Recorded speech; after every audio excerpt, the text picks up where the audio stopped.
Hello, everybody. Good morning, guys.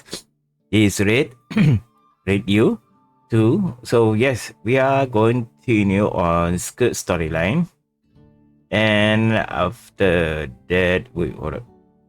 After that, we can stop. After that, but we can play other games later. We see how first. So right now we are playing story mode on Skirk. Maybe not playing the main Archon quest on 5.7. So I'm thinking I wait for few. I think two main VAs will be back on 5.8 if I'm not wrong. So I waited the same thing as our storyline 5.6. Yes, I streamed yesterday, but doesn't stream on YouTube. So I will be streaming YouTube in the not streaming. I will be post on YouTube on that video if I have my time. So yes. So okay, let's begin on the Skirk story before I'm nagging everything out again. So let's begin.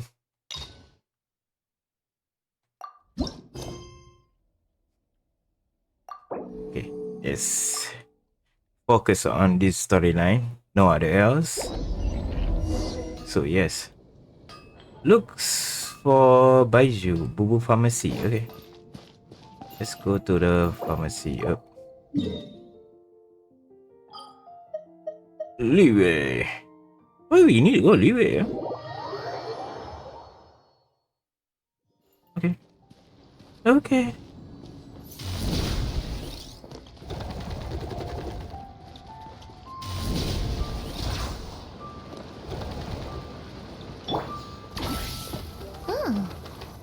Baiju wasn't in his shop. Oh, you're looking for Dr. Baiju. He's resting today, but he said to send any patients to the back room. Ah, okay. Thanks. We'll head on through. Okay, thank you. Okay, we need to go way back to his place office. Oh, I remember a long time ago. I don't know what version is it, but yeah. Ah! Looks like we have a special guest. Traveler, Paimon, welcome. What can I do for you? It's the Traveler. He looks absolutely beat these days. He has these huge dark circles around his eyes, like he hasn't slept a wink. And he keeps spacing out. You have to call his name several times before he snaps out of it. What do you think it is? Is he sick? Oh, it's Red's prone his sickness. I find this surprise. I guess I could be. I'm not so sure. Very peculiar. In all the time we've been acquainted, this is the first time you've come to me with a health complaint.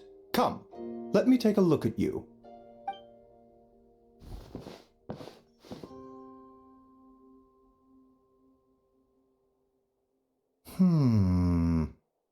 Okay, Paimon does not like that expression, Baiju. It's not serious, is it? Complexion is good, eyes are clear, breathing is steady, pulse is strong. Physically, you appear to be in good condition, traveler. In theory, your energy level should reflect that. You should be feeling right as rain. And yet, I do feel like something is off. Hence my concern. A clean bill of health is usually a good thing, but in this case, it likely means your situation is more complicated. Oh my. Physical illnesses come with detectable symptoms that can be used to diagnose, medicate, and cure the condition. Oh dear. But afflictions of a non-physical nature, they fall outside a doctor's realm of expertise. Huh? What do you mean, non-physical nature? Curses, dark magic, it's hard to say. It could just as easily be a simple case of mental fatigue. Why don't you rest here for a bit? Whatever it is we're dealing with, clues to your condition are sure to reveal themselves in time. Once we know the root cause, we can administer the right treatment. I see my fair share of efficient to start with. Some claiming incense, a good night's sleep, and a good meal will do a world of good. In the meantime, Changsheng and I will review the relevant literature for afflictions that present with mental fatigue.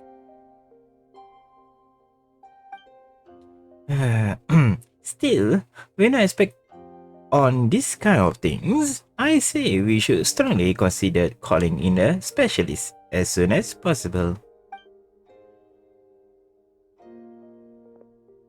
Oh, must be a rare condition if not even Baizhu and Changsheng have seen it before. Well, all we can do is take their advice. You look like you're about to collapse anyway. Just get some rest. Paimon will be right here by your side. Fingers crossed you'll be all better when you wake up. Okay, let's begin. Okay, let's rest.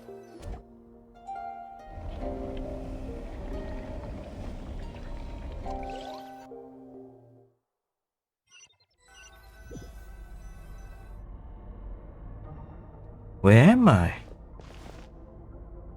Why is it so blurry? That thick fog cover my field of view. This one like Noel's. The whale Noel, you know.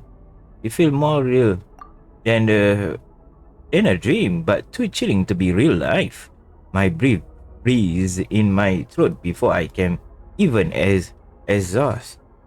And it feels like my soul has been reckoned from my body and thrust into this strange and unfamiliar space. Whenever direct I look in, there's no end in sight. And worse than that, I think there is something in the fog, following me like a shadow.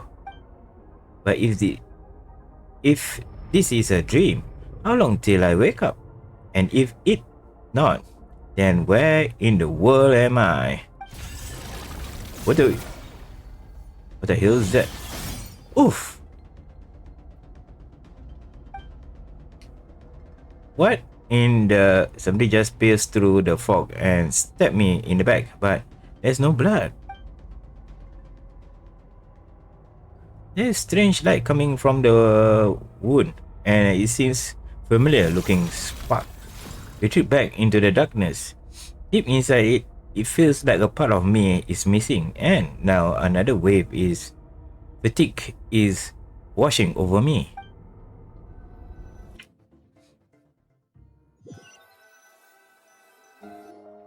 Traveler! Rise and shine! Time to wake up! What?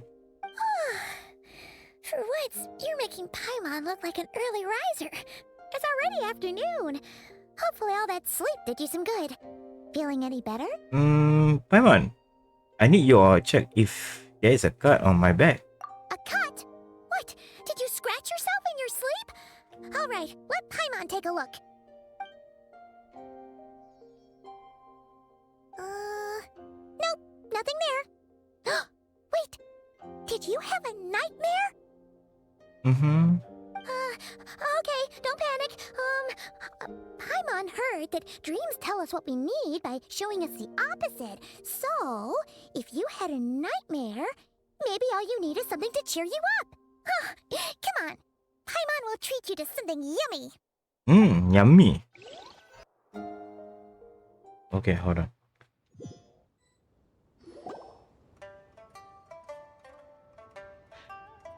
You and Paimon head to a warming restaurant. Sensing that something isn't right, Paimon ordered a bunch of dish to cheer you up. What? So, in this dream, you were trapped in a weird place with thick fog everywhere, and then a spike came out of nowhere and stabbed you in the back? Oh. Okay, well, that's a new one. Are you sure it was a dream? Because from the way you describe it, it sounds like you were really there. Yeah. But then again, you woke up right where you went to bed. And you were definitely in a deep sleep this morning. I don't know what's to make it either. Maybe it's just very lifelike dream. and watch over you tonight. If anyone tries to mess with you, Paimon will beat him up. Whoa. Or, wake you up first and then we can beat him up together. Paimon's smile has a way to putting me at ease. But what I saw is still bothering me. That dream was so chilling, and it almost feels like there's something watching me from some corner of the world even now. Something stabbing me in my dream, but when I woke up, there was no wound. Still, if I focus on that area, I feel very weak, aching, almost as if deep underneath the flesh something is. Something is missing. Hmm? Did you just say something? You heard it too? The flesh remains whole, but the soul is incomplete. Left unresolved, the mind will wither away along with it. Oh. What the? Wait! Paimon remembers you! Your child's master! Skirk? It's Skirk. Right! What are you doing here? Skirk? The last time we saw you was at the Primordial Sea in Fontaine, right?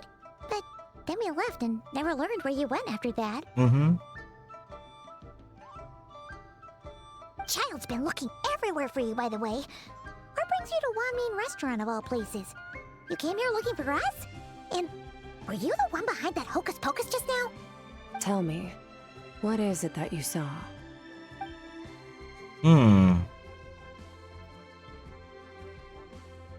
Tight-lipped, huh? I suppose that's fair. You, I'll take a glass of wine. Hmm? Oh, of course. Coming right up.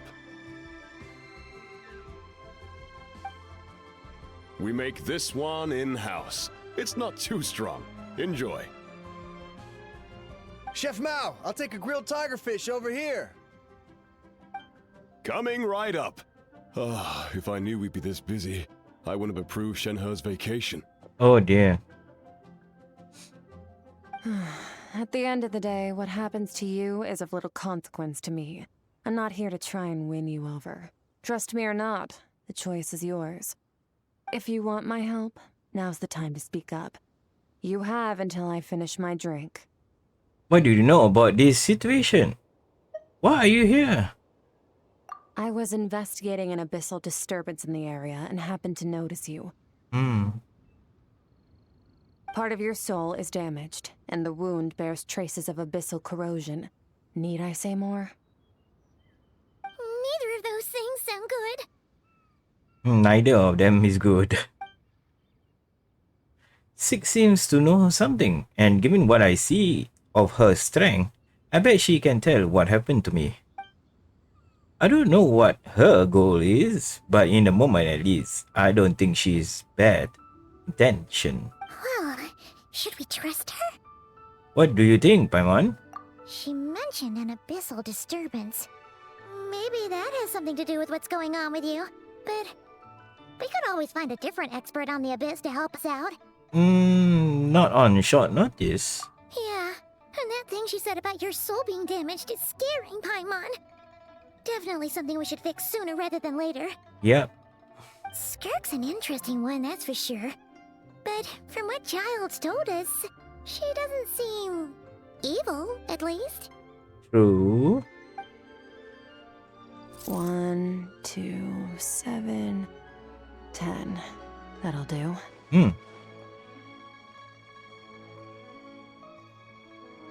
Well, have you made up your mind?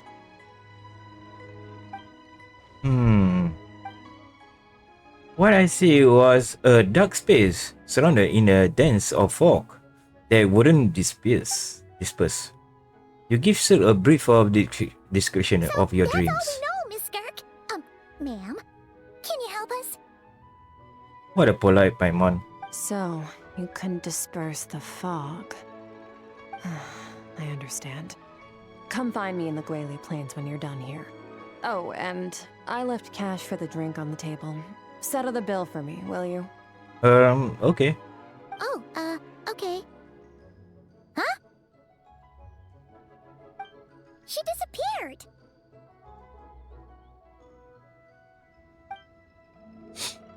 You and Paimon quickly finish up the meal. Wait, hold on. You overpaid.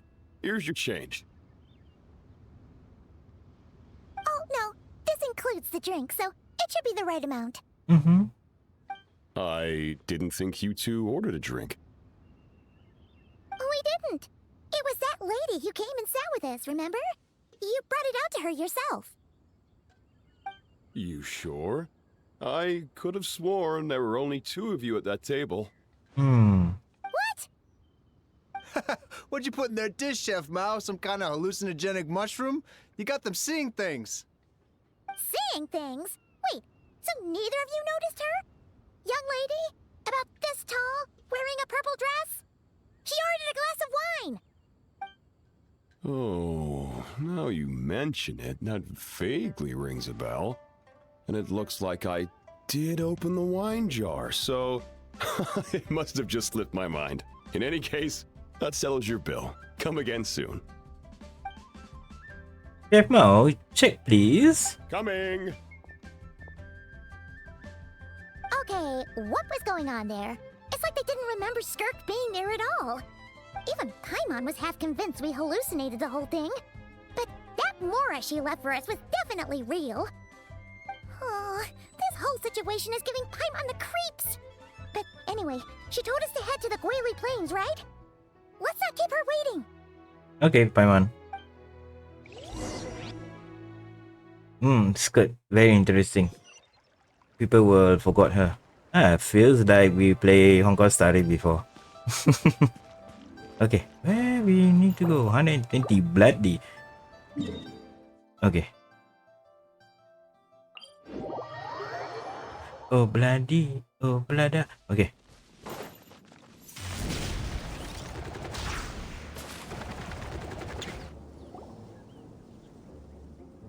Whoa. Whoa, what are all these rift hounds doing here? Huh, looks like they're collecting something. Let's go check it out. Roger.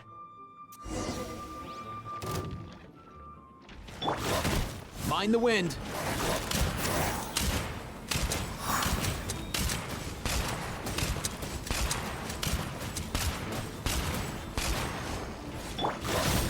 Pyroclastic surge!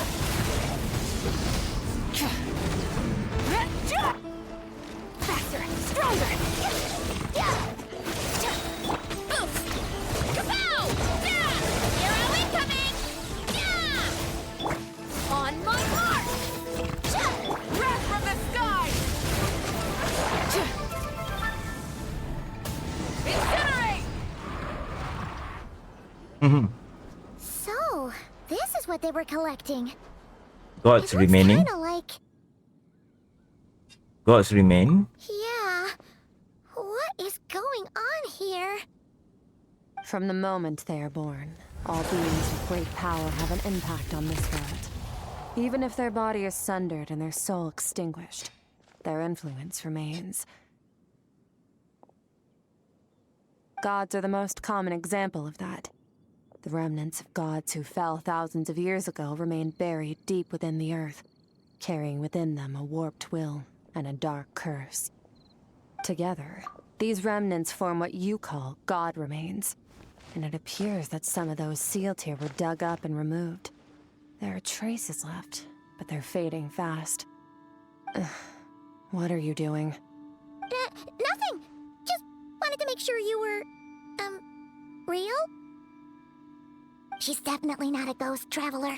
Paimon poked her, and she's solid.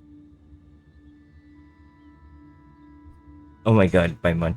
After you left the restaurant, the other diner act like you weren't never there. Your life hangs in the balance, and that's what you're fixated on? Strange set of priorities. It was just a trick to avoid being perceived. If someone notices me, those memories are erased. Simple as that. Unlike you, I have no desire to establish a connection with the world. The weak and the lowly have no right to remember me. They're lucky they only have a few missing memories to show for it. Now, can we please get back on track? Okay. Where were we? About me. The god remains. So, basically, Basically, there's now less of them here than there used to be, right? Isn't that a good thing? In our experience, God remains are 100% bad news. A lot of terrible things have happened because of them. Maybe it's a good thing by human standards, but power doesn't come from nothing, and it doesn't just disappear for no reason. The remains aren't just gone. They were taken. Like part of my soul was taken? Very clever, Traveler. You aren't the only one who had something taken from you. There are victims like you everywhere. The only difference being, you can speak, and the remains cannot. So it went unnoticed. Something similar happened in Sumeru. Within the span of one night, countless consecrated beasts were slaughtered, and a large amount of the god remains buried in the desert went missing. Of course, god remains are just one of the targets. The culprit is chipping away at sources of power all over this world, including the Stella Fortuna above. Wait, you mean the stars? Stella Fortuna. 42 of them have died out in the past few months alone. In Conria, people believed that powerful individuals have corresponding Stella Fortuna. Even should that individual fall, their Stella Fortuna would not disappear, but gradually evolve into a new constellation. Yet now, stars are disappearing from the skies entirely, and it's not hard to deduce what's happening to the power they contain. Something has been leeching power from this world like a parasite steals nutrients from a host. And now, it's no longer satisfied with the remains of the dead. It wants you. Ooh. This time, it only took a fragment of your soul. But next time, there's no telling how far it could go. But why me? No one knows. All I know for certain is this. Getting back what you lost will not be easy. Considering how much power this entity has stolen, it must be a god-level being by now at least. But that's not the real concern. Souls are fragile things, and yours could easily be crushed if you go up against it. So you're gonna help us, right? We're going to help each other. You are my ticket to uncovering this thing's true identity. Well, great! You seem super strong, and you know a lot about the Abyss, so Paimon will take it. Thank you. Don't get all mushy on me. All I'm doing is helping you get back to normal after a sudden crisis. And I should warn you, getting mixed up with me can have unforeseen consequences. We're on very different journeys. You don't want to be in my debt, trust me. You help me uncover the truth behind this entity, and I'll help you recover what you lost. This is a transaction, that's all. You would do well to remember that. Now, come along. So easily open, man. Yeesh! You'd think she'd be a little friendlier since she's agreed to help us. But nope, she's just like when we met her in the Primordial Sea. So cold. Well, whatever. If that's how it's gonna be, then she doesn't deserve our friendship. What she does deserve is a super embarrassing nickname. Ah! Paimon's got it! Frosty the Lavender Melon! Serves that ice queen right! Lavender melon again. Anyway, the important thing is that we get that piece of your soul back. So, let's follow her and see what sort of plan she's got.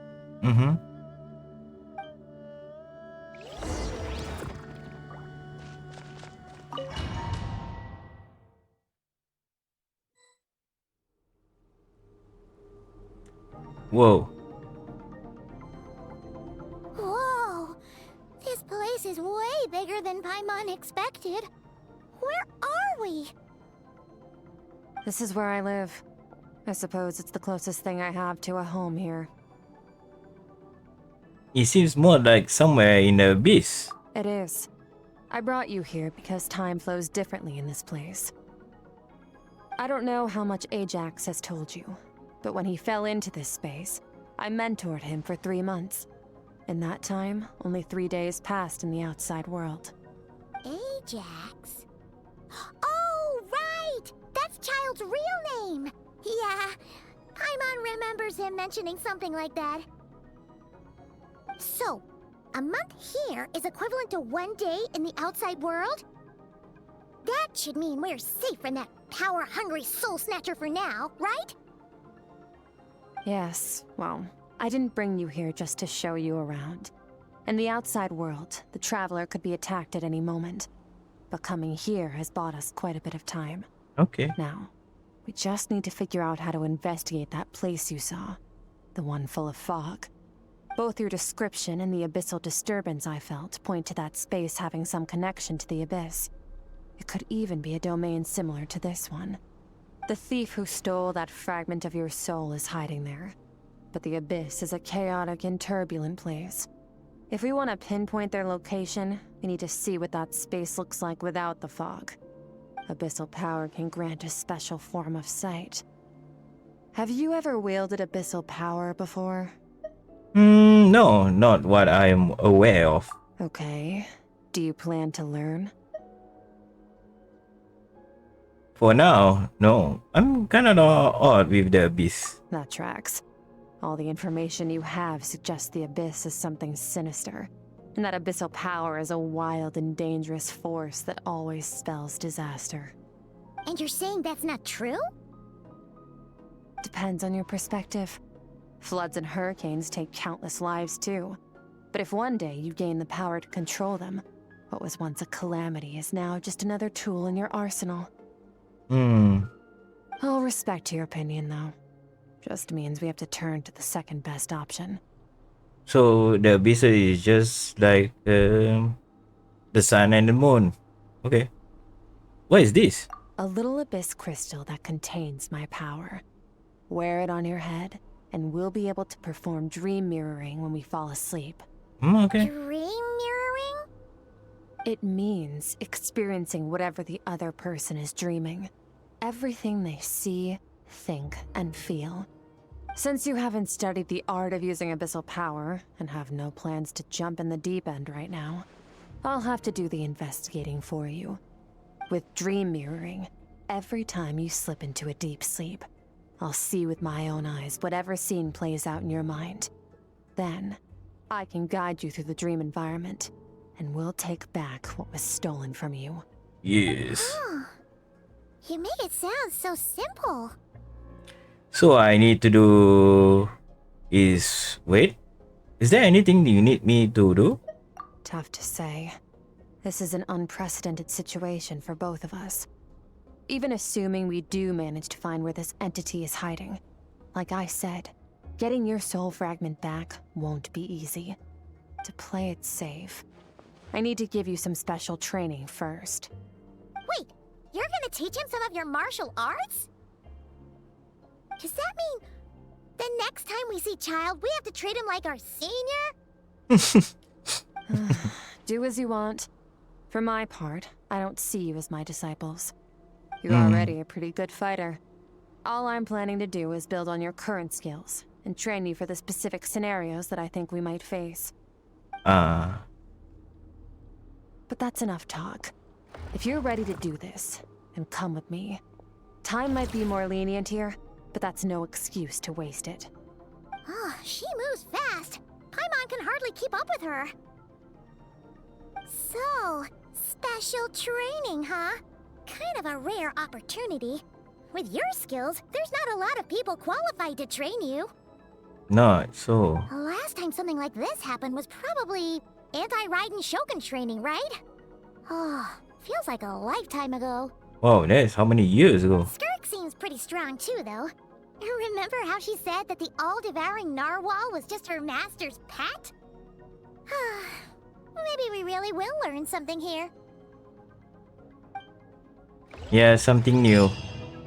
And maybe we learn on not cry also. In the run also. So yeah.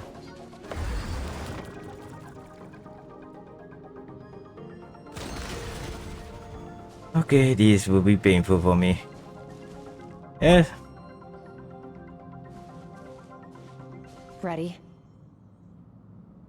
Ready. Bring it on! Your training will be split into 3 stages. Testing your blade work, elemental abilities, and reasoning skills. We'll start with blade work. You're no rookie in this area, so I won't bore you with the basics. During your long journey, you've no doubt sparred with a lot of talented sword fighters. Consciously or not, you will have picked up all kinds of techniques from them. Mm-hmm. You bet. There's Kaya, Master Jean, Kuching. Oh, and Kazuha, Ayaka. Yeah, we've met sword masters like you in every nation we've been through. You sparred with a bunch of them too, right? Nice to know it's all gonna come in handy now. Not really, but we'll Don't see. get too smug. In sword fighting, techniques alone are not enough. You need a cohesive system to bring it all together. A style or school of fighting. To use the human body as an analogy, your style is your skeleton, the foundation, the framework. Techniques are the muscles and other flesh attached to the bones. This is where your strength comes from. Improving your sword fighting is like growing that body. If your frame got bigger and taller, but you didn't add any muscle mass, you'd be weak and flimsy. Then again, if you packed on pounds of flesh without a big enough frame to support it, you'd end up bloated and unwieldy. Understood. What's the next step, man? You need to do some introspection. Take a good, hard look at your past experiences and figure out which parts of what you've learned are just techniques, and which parts can be used to form your own system of blade work. Only then will you get the full utility out of all your thoughts and observations along the way. Only then will every strike you deliver make perfect sense. Wait, is that it? Paimon thought you were gonna teach him some cool new moves. Like when you went swoosh and opened a tunnel to another place. One day, you'll reach a new level of power where you realize that even that's as basic a trick as any other. But right now, our sword styles are so wildly different that teaching you mere techniques is pointless. There are no shortcuts in the pursuit of power. Failure is your best teacher, and rigor is your coursework. That's all I have to say. Time to make a start. Train until you're satisfied with yourself. Now focus. Destroy the crystal columns as swiftly as you can.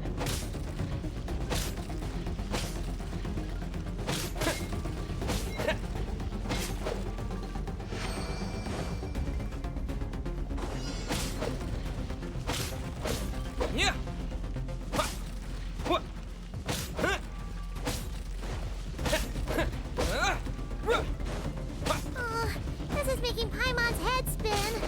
Hang in there, traveler!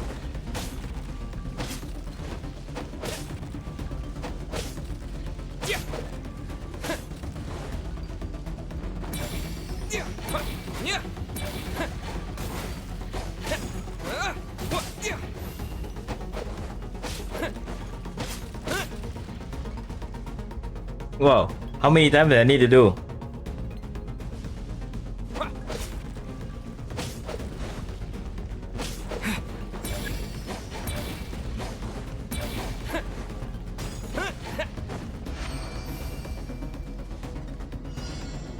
Destroy all crystal column quickly.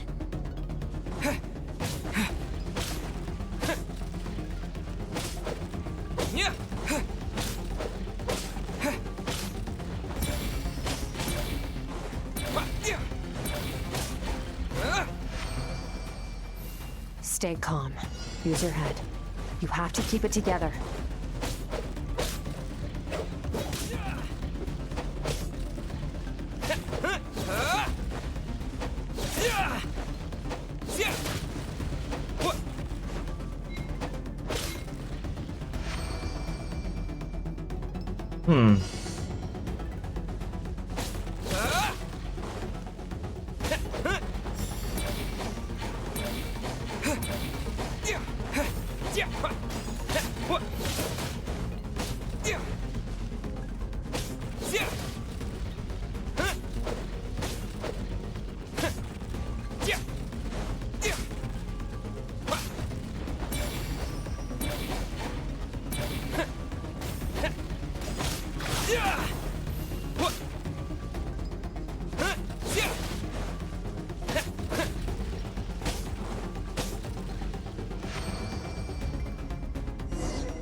Okay, I think we need to fight Skirk.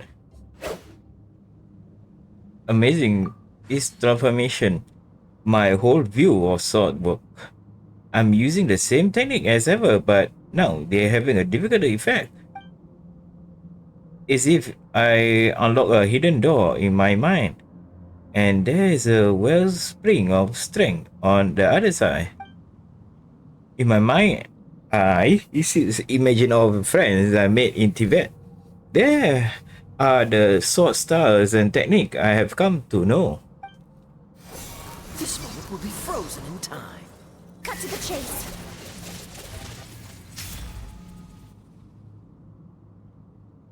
Consider a moment of true mastery that you've witnessed in another person, and ask yourself, what lies beneath the surface? What's their guiding philosophy? What's their state of mind as they maneuver their weapon? Now take that and practice it right away with speed, skill, and strength, over and over, until your hand is one with your mind. This is the only path to true growth. Step on up. Dance with the waves.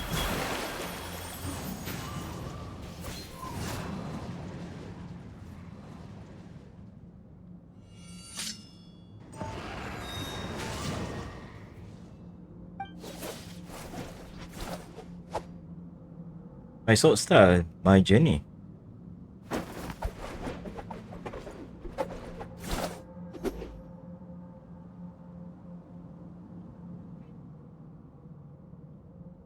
Until If you 5 start months. to tire, empty your mind, but do not stop.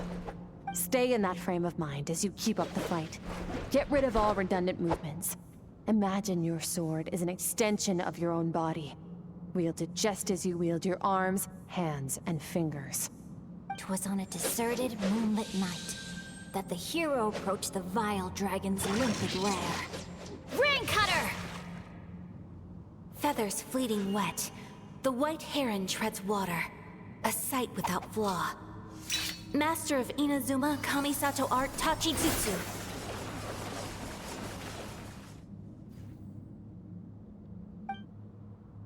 With each slash of my blade, I feel strength increase. I don't know if my weapon can contain all this power.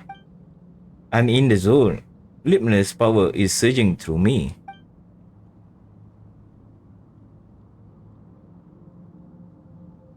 By the power of Great Skull. Okay, never mind.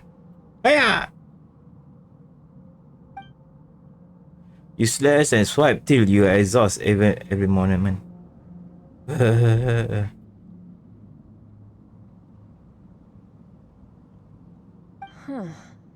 Looks like you've made some real progress. That concludes your training session. Awesome! Paimon knew you could do it! Yeah, you fell asleep by one. How do you feel? Exhausted. Fighting keep my eyes open. As you should be. Time flies when you're training hard. You've actually been going for several days now with no rest. Yeah. Meanwhile, Paimon's had a whole bunch of naps. But you were so focused, she didn't want to interrupt you. Go get some sleep. I'll be doing the same very soon. Let's hope you see that foggy place in your dream, so I can get this investigation over and done with.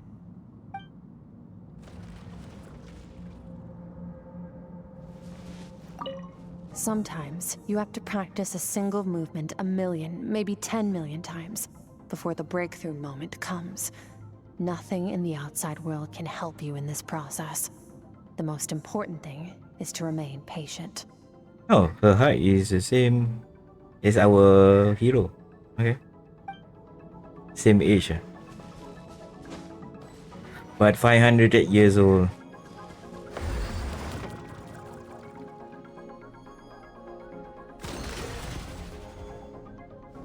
Okay.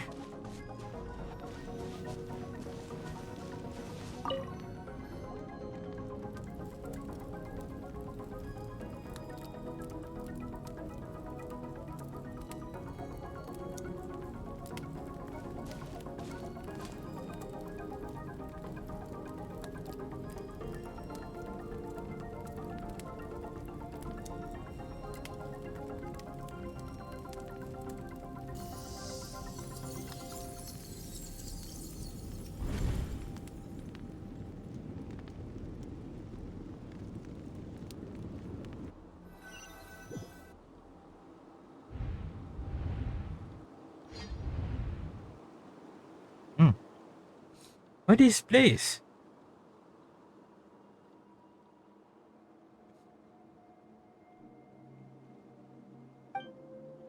Have I been pulled back into the place again? But Skirk said the dream mirror would kick in when I fall asleep. So why am I back here? No, no one closer inspection. This isn't the same dream as last time. It's dark and gloomy, but there isn't that chilling fog that made my hair stand on the end. Hold on. If dream mirror is two-way process, maybe I seeing inside her mind while she explore mine.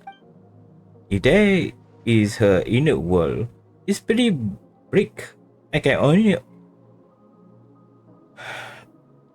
occasionally make out the sound of a flowing stream, but other than that, it's so empty. Strange creature. What's that? What is a strange looking creature? Where did it come from? I think it was me to follow it. Might as well see where it is lead. Don't tell me it's a CC. Silly, you know. Or yeah.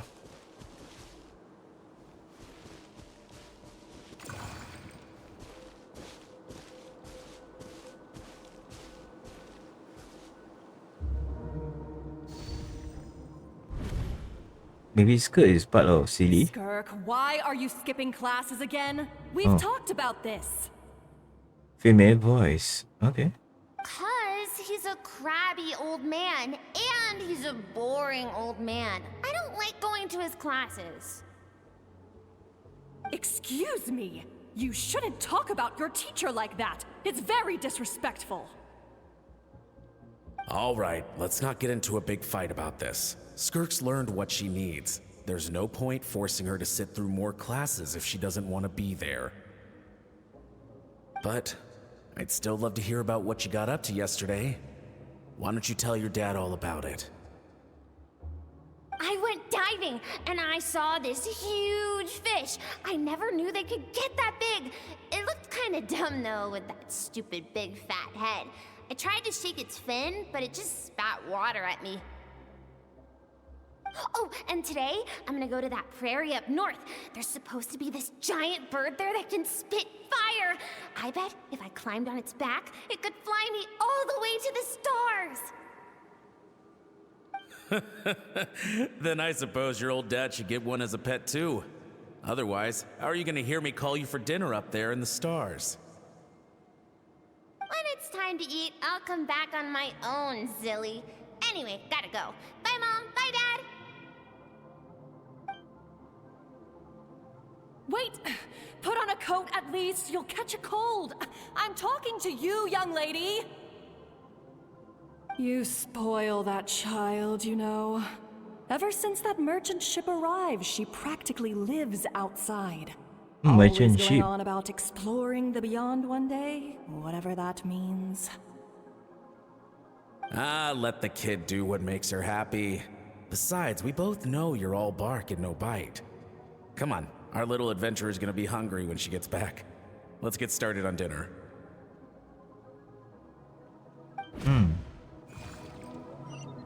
Merchant ship. Very interesting. I'm out. Okay. The weather is wonderful today.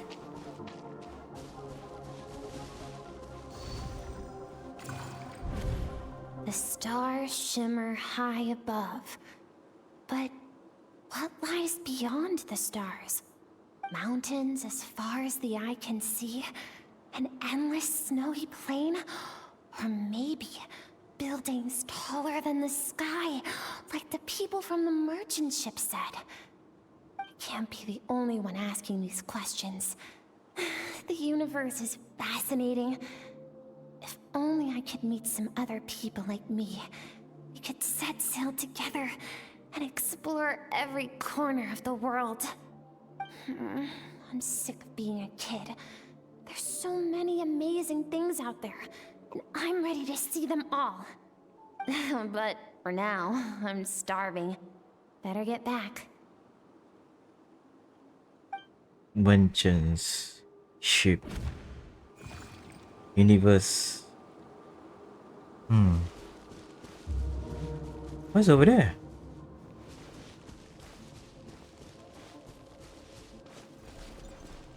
Something is going on.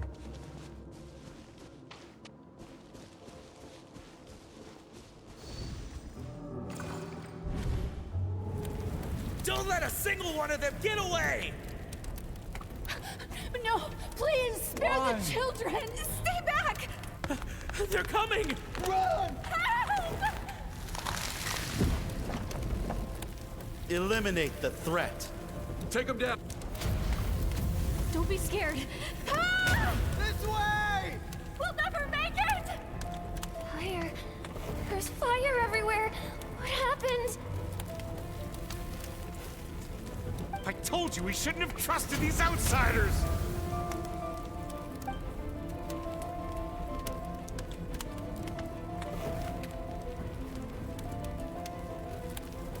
Why are you doing this? What did we do to deserve this? We welcomed you with our finest food and drink, showed you the best our home has to offer, gifted you cloth dyed by our own hands. And this is how you treat us? Run! Save yourselves!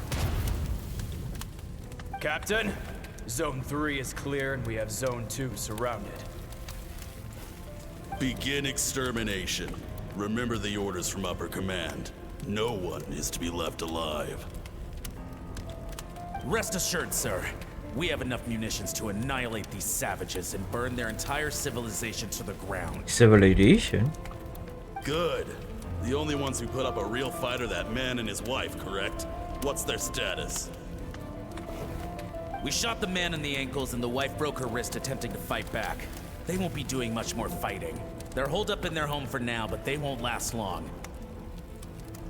To prevent them from making some kind of last stand, we're planning to clear out the other zones first so we can send a bigger squadron to surround them. Squadron. Well, well. Turns out some of these beasts do know how to use their claws. Now the threat these savages pose will be undeniable. Let them cling to what's left of their lives for a little longer.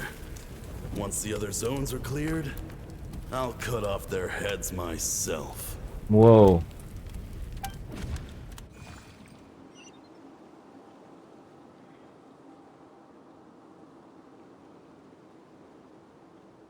Merchant from other planet. Merchant in the ship.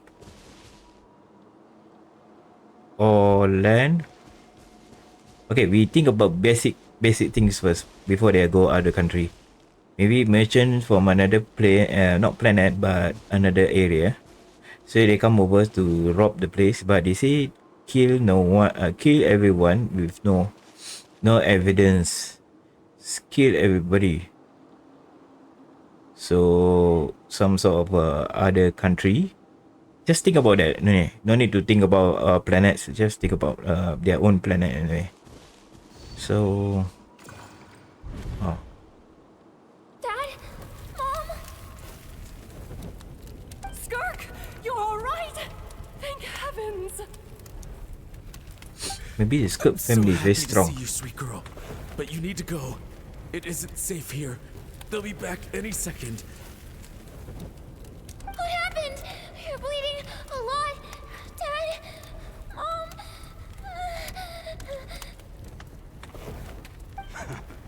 This is the place. Alert all units. Prepare to surround. Run, Skirk! Run as far away as you can. Don't trust anyone.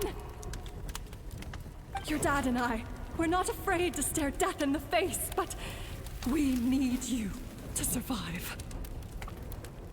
My clever girl, so curious. You're already so brave. I know you're going to grow up to be such a positive light in this world. Whenever you miss us, just play this song. Remember, life is a gift. Don't let darkness claim it. Break down the door! Look what we have here. A savage that can pluck a tune. Well, the show's over.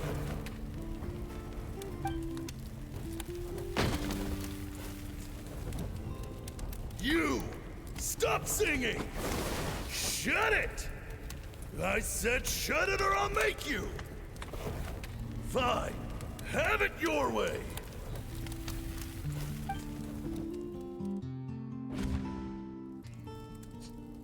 What was that?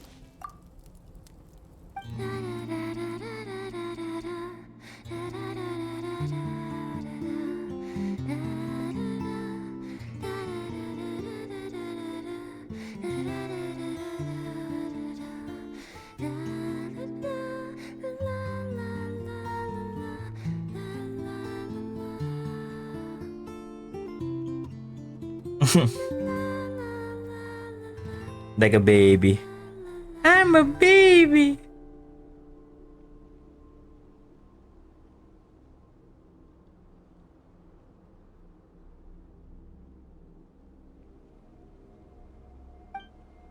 Oh, you're awake. I found a few clues while you were asleep, but it's only a start. Now, time for the second stage of your training. This time, the focus is elemental energy. Come find me when you're ready to begin. Roger. Roger, Roger.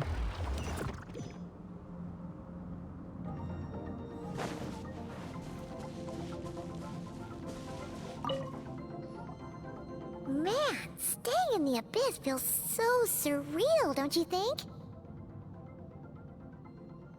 No day and no night. It's like time hardly exists. If we weren't careful to keep track, it feels like we'd have no idea how long we've even been here. Well, except for the fact that Paimon still gets hungry like clockwork. You go do your training. Paimon's gonna grab a bite. Oh no.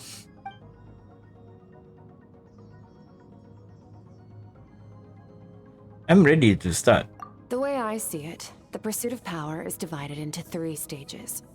The first is mastering the use of standard weapons. Next is learning how to harness natural energy. And after that, you're free to challenge even higher dimensions. The natural energy of Teyvat is, of course, elemental energy. But that's not my area of expertise. I draw from a different source of power. Different source of power? That must be Abyssal power, yes. Also known as the power of the Void Realm. Void. My master, Sertologi, is a true expert in that area. After all, he was one of the group of 5 that infamously stole the all-encompassing power of the Abyss. An act for which the people of Conria gave them the epithet, the 5 Sinners.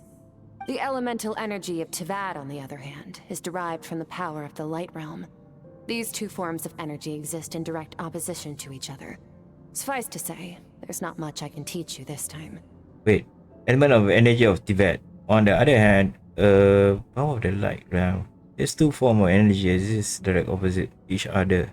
Suffice to say, there's not much I can teach you this time. So we have 2 types.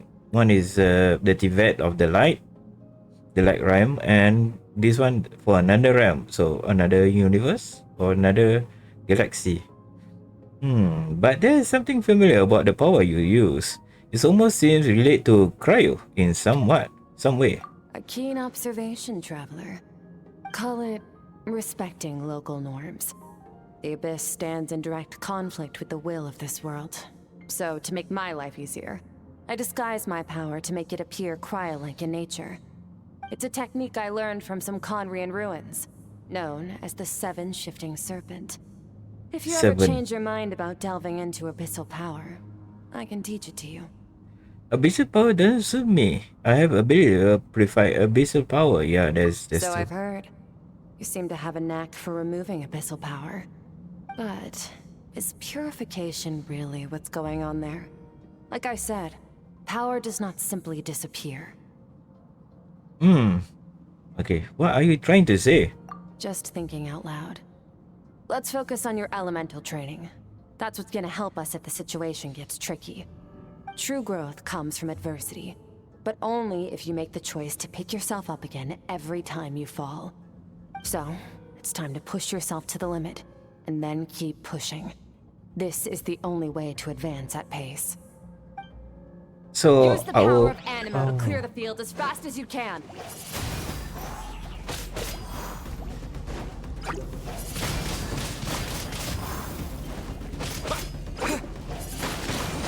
Wind blade.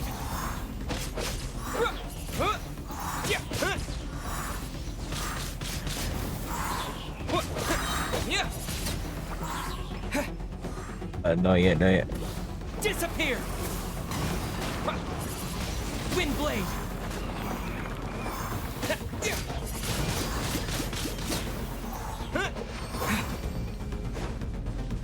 Observe your surroundings. Look for things you can use to tilt the scales of success in your favor. Ow, shit.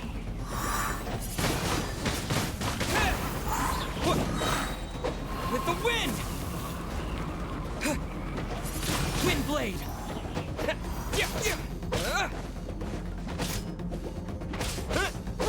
Hey, come on, come here, come here.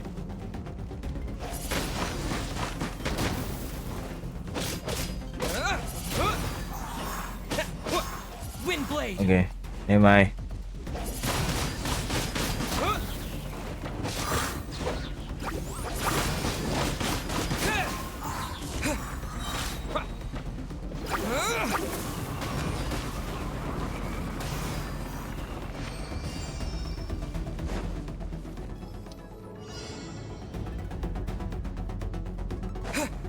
Use the power of Hydro to destroy the spikes.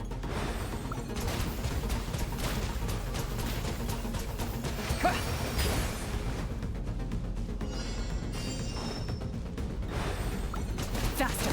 Don't give them a chance to strike you. You need to be quicker than you were in your dream. You can't afford another injury like that.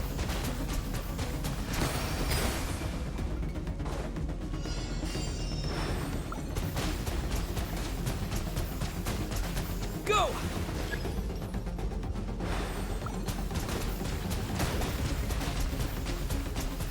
Go!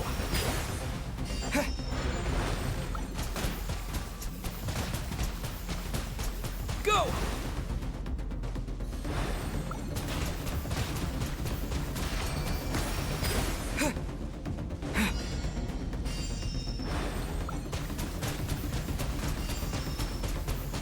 Oh, my controller. Water jet! Ow.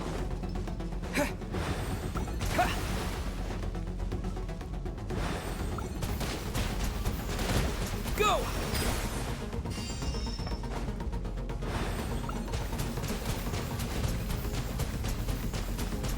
Controller. Ow.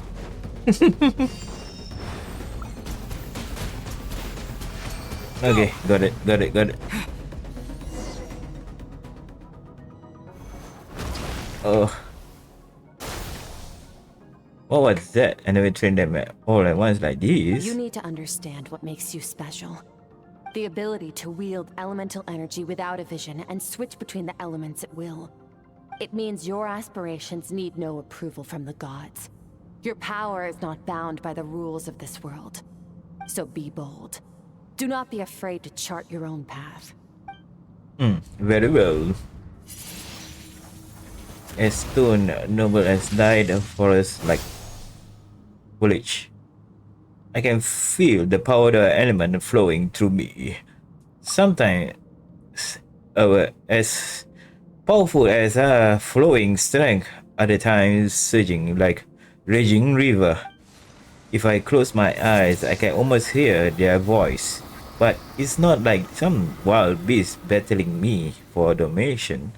It's more like saying hello to an old friend. Nani?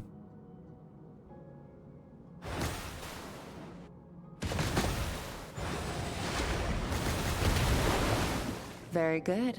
It seems you've reached a deeper level of connection with the elements. So how long you been take this time? Long enough for you to lose yourself in your training, which is a good sign. Relentless practice with the elements has drained all your strength, but it's also what allowed you to make progress. Get some rest. When you wake up, we'll proceed to the final stage of your training. Now, after this, how many percent I have grown? My attack and my elements. Damn, I haven't see the original strength elements. So I think they will increase like 1% or 5%. I don't know. Yeah. Okay, let's start the dream again.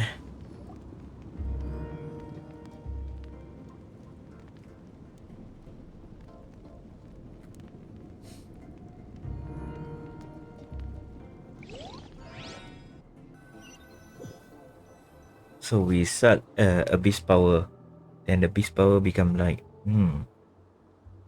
you're not purifying actually. We are absorbing like free. We pull carbon and give us oxygen. A bit like that, I think. Do you bring me here?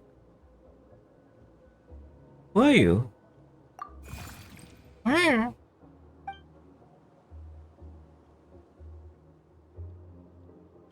No response. Strange creature just floating away. What is that thing? What is it doing with Skirk in the world? And where is it taking me this time? Yeah. Maybe Skirk's parents? Or yeah, the entire humanity. Power? The fall, okay? Longing. Hatred. Self-preservation. No. It is fear. The fear of losing those you love. The fear of watching your home burn. Fear of loneliness. Fear of death. Fear is the source of evolution.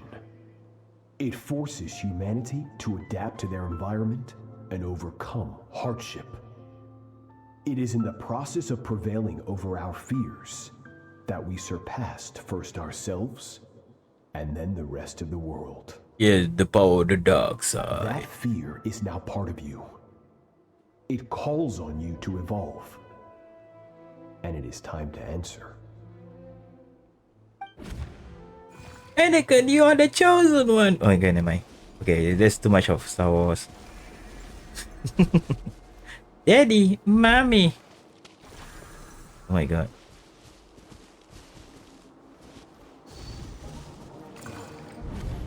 Any minute spent missing home is a minute wasted. Practice your sword work instead. Do not make me tell you twice.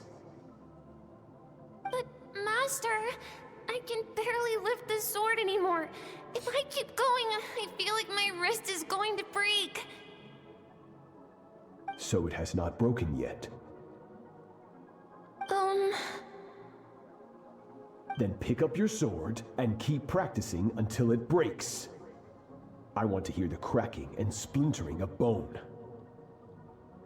After all, bones can always be reset.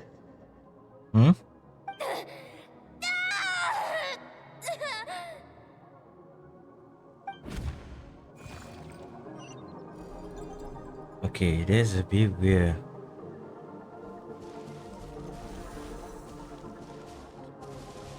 Everything goes black eye.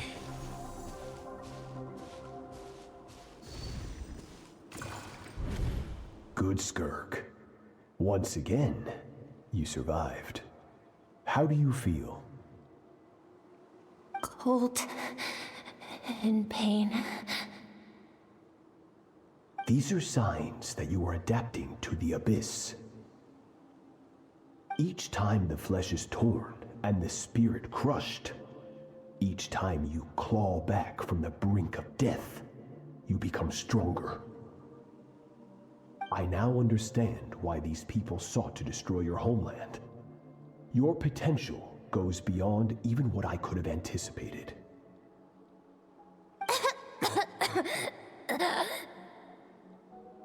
But you still have much to learn in your pursuit of strength. Your mind is rife with distractions. From now on, I shall show no mercy in your training.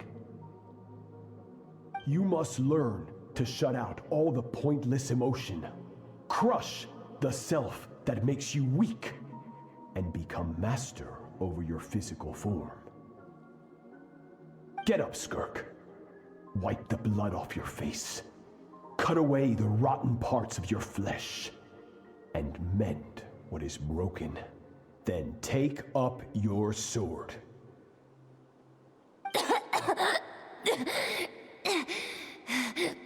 Yes, master. Oh my god, she's very young. She cut her body already.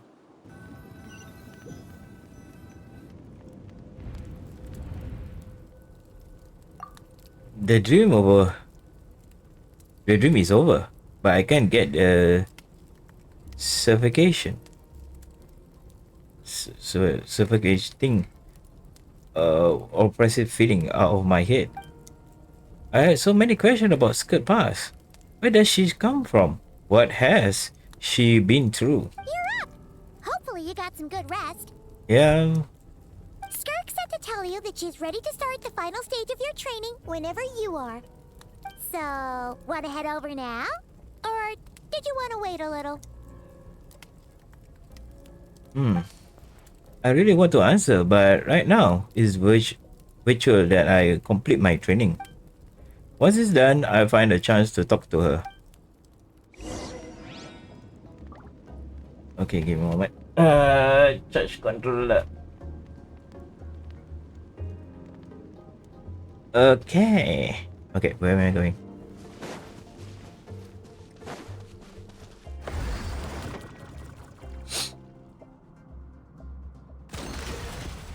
I think we need to have another training for our main character, man. A mini training area. That we can go From here your and there. training so far, you have gained better command of the sword, and more control over your elemental abilities. No, that's all. Thanks to your guidance. That's only part of it. Experience is the real teacher. Your journey, the friends you have made, the dangers you have faced. These have taught you more than I ever could.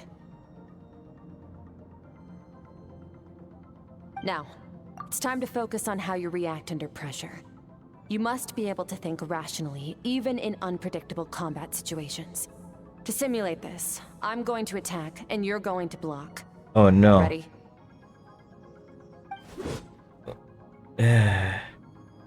Yeah. Not bad. That defensive stance looks near unbreakable. Just like your sister. That reminds me. You still don't know what happened to her, do you? Oh. Hey, no fair! That's cheating! Now it's okay, Paimon. You think every opponent has the same moral code as you? You can denounce their deplorable methods all you want. But only if you live to tell the tale. The dead don't get to complain. Strong emotions will always arise in combat. Anxiety, anger, fear. But a true warrior is never at their whim. Only when you are free from the influence of emotion can you make the right choice, no matter the situation. Are you describing yourself? How amusing. Almost sounds like you think you know me. But you don't. You can choose your own path. We are not the same. Let's begin. Try to use reason over emotion. Make the most rational and advantageous decision in any given moment. This is your final training session. Look alive. Oh no, not again. Same drill as before, but this time I'm going to interfere. Hold your focus.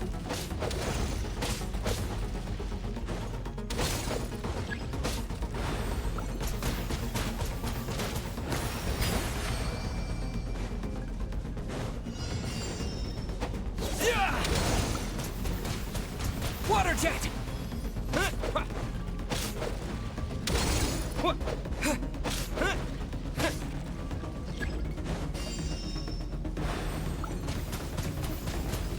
My god. Oh, shish.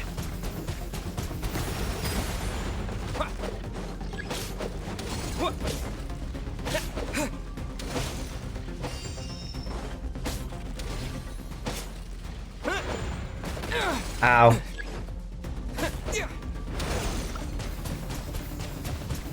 Oh shit, my controller! No, no, no fighting me, my controller!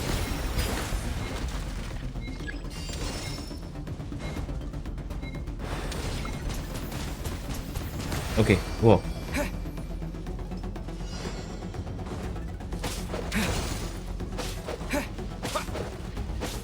Go!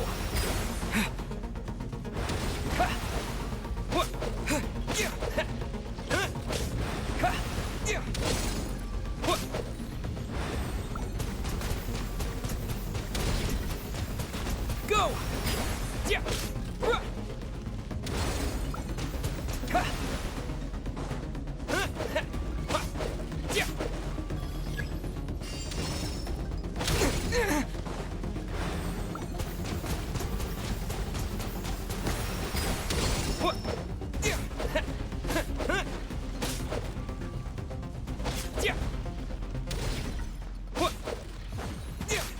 Not bad. Better than I expected. Damn, controller also fighting with me, man. Easy to control my emotion. The battle overwhelming, but I can just focus all my attention what my opponent is doing. How I should respond. It's almost like my emotion take back seat. You're getting the hang of it. The first step to controlling your emotions is controlling your mind. You want a unified train of thought. It all comes down to focus. Focus on the battle. I think this works. I can choose to turn out anything isn't relevant to the battle, but I think I'm still pretty far from having full control over my emotion.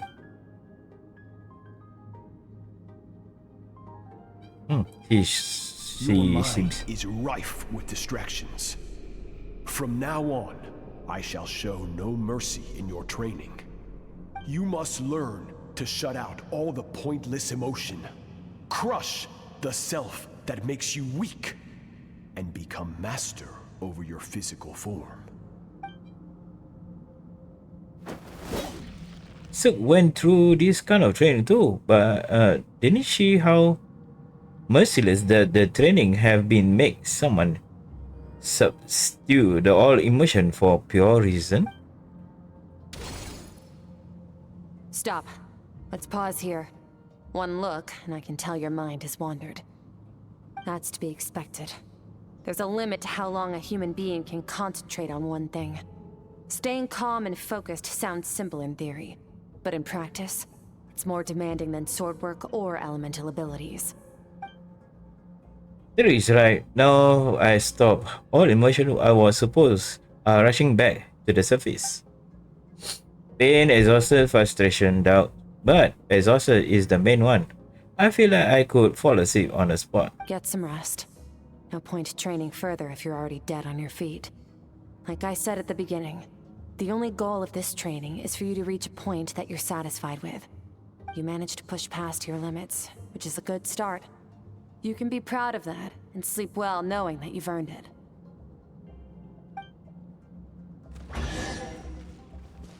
I got chest. Ooh. Yeah, this game is just about all the chests and Prima Gem. Warriors will train day and night to perfect their skills. But when the battle comes, their fate may be decided in a matter of minutes. One mistake, one moment of hesitation, and just like that, all their blood, sweat, and tears were for nothing. You need to push yourself to perfection, or you might not even live to regret it. Never regrets. Okay. Let's head back and continue her backstory again. Okay.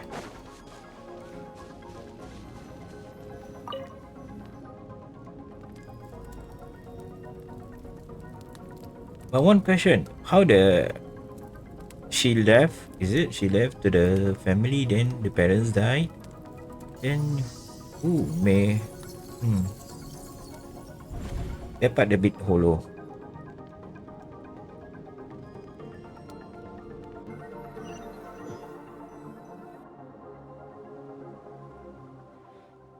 Okay, looks like I'm back in Skirk in a world. I don't see that strange creature this time, but I think I can navigate this space on my own. Now, even without it here to guide me, I don't know how to leave, so I'm stuck here until I wake up. Can't hurt to take a look around while I wait. Okay.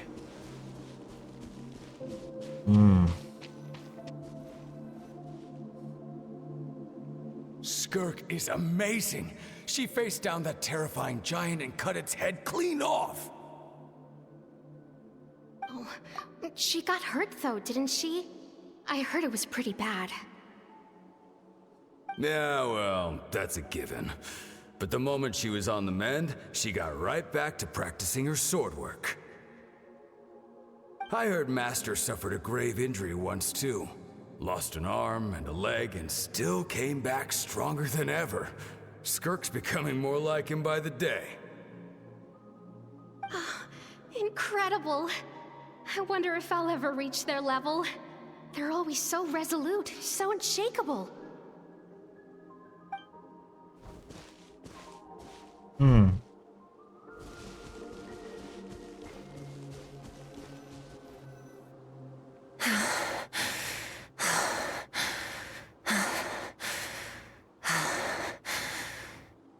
Pathetic. You're not even trying. You're so much weaker than you think. But that you're not even trying. Have you become a positive light in this world?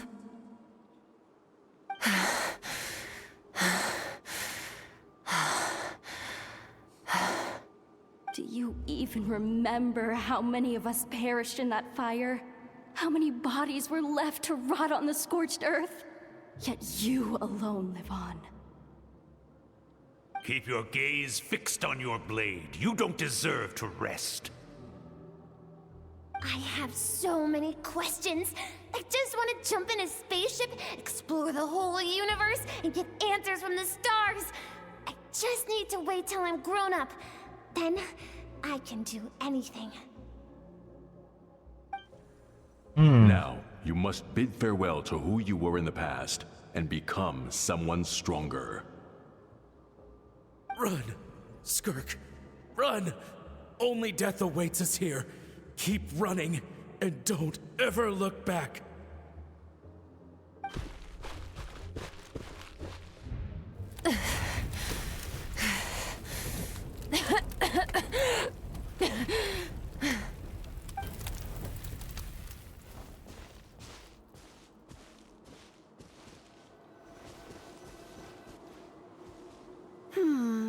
Let's see here. First things first, you need a new identity. Alice? Going around telling people you're from somewhere beyond the stars won't do, now will it? How about saying you hail from beneath the earth instead? As the Conrian saying goes, venturing out into the universe and down into the abyss are the same in that both are braving the dark unknown. Well, I'm a visitor on this planet, so I'll follow the rules. Ah, splendid. That saves me quite a bit of trouble. Let me offer you a piece of advice in return, although it might not be what you want to hear. I know the pursuit of strength is important to you, but taking a moment for yourself every once in a while is never a bad idea. Ignore her existence for too long, and there will come a day when you can no longer hear her voice.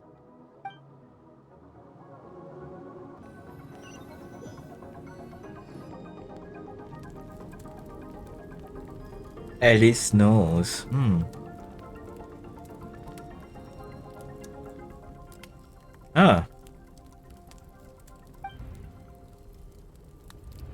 The dream is over. I can hear a cracking fire on the distance.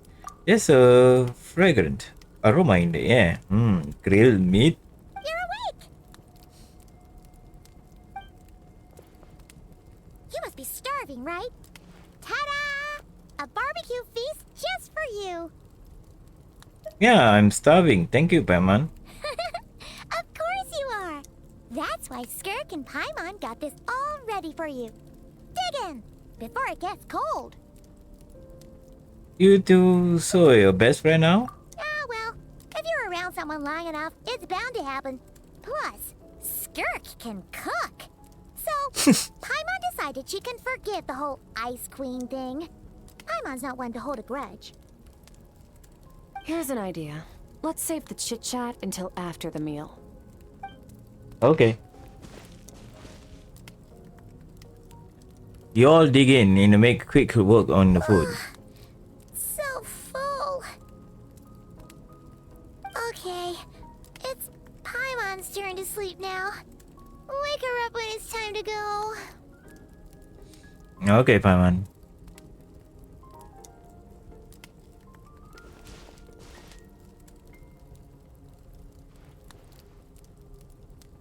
I have good news. Mm-hmm. First, your training is complete. You have what it takes to wield immense power. Now it's just a matter of putting it into practice. Continue to learn from your journey and hone your skills against formidable opponents. Second, I've located the culprit we've been searching for. Next, we just need to retrieve the missing part of your soul, and our business will be concluded. Thank you. This was a lot faster than I expected. When Ajax trained with me, he once told me he was bursting with questions. So I allowed him to ask me 3 of them before he left. You and I may never meet again, Traveler. So if there's anything you want to ask me, now's your opportunity. Just like Ajax, I'll answer 3 of your questions. After spending time in Skirk in a world and witness her memory, there's so many questions I could ask. But the most important one is, are you really from Tibet? Okay, not the angle I was expecting. What makes you ask that? I'm sorry I didn't tell you earlier, but while we were mirroring, I think I saw your memories.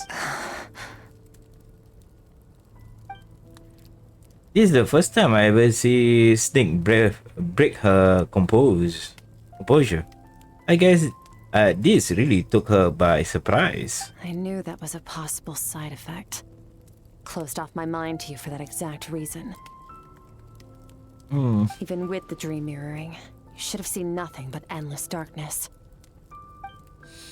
So Skirk didn't share those memories with me on purpose, and in fact, she tried her best to keep them from me.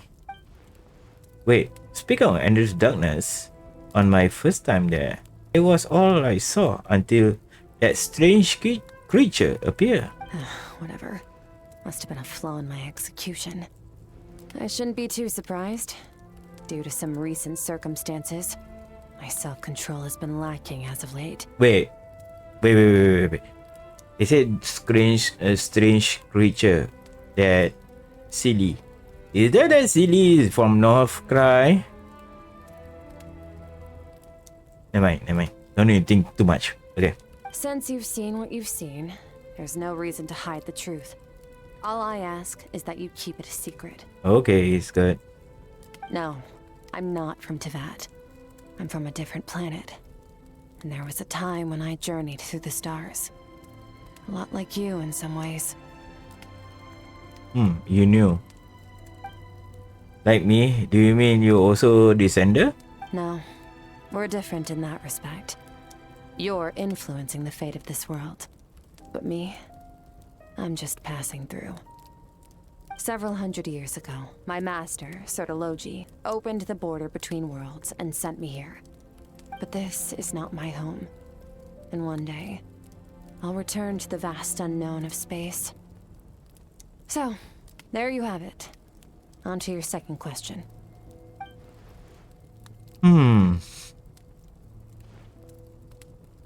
What is your goal in coming here? To become stronger. Okay. For certain reasons, I need to bridge the power gap between me and my master as quickly as possible. But first, I need to understand the source of his strength. To do that, I need to follow in his footsteps. Walk the path he once walked. And somewhere along the way, I'll find out how to defeat him. That is my sole focus and purpose. Okay. You have one question remaining. Your goal is to defeat the fowl. I can't hear how serious is this for her. I wonder what those certain reason could be. But given how quickly she blazed through that answer, I doubt she wants to talk about it. I have one question left. What should I ask? You make it sound so easy. Ever since the incident I experienced there, I've never stopped searching for Master Skirk and that unknown abyss. But it's been years now, and I've still found nothing. Maybe I should take this opportunity to get Charles some answer. Well, your last question? You know Charles is looking for you, right?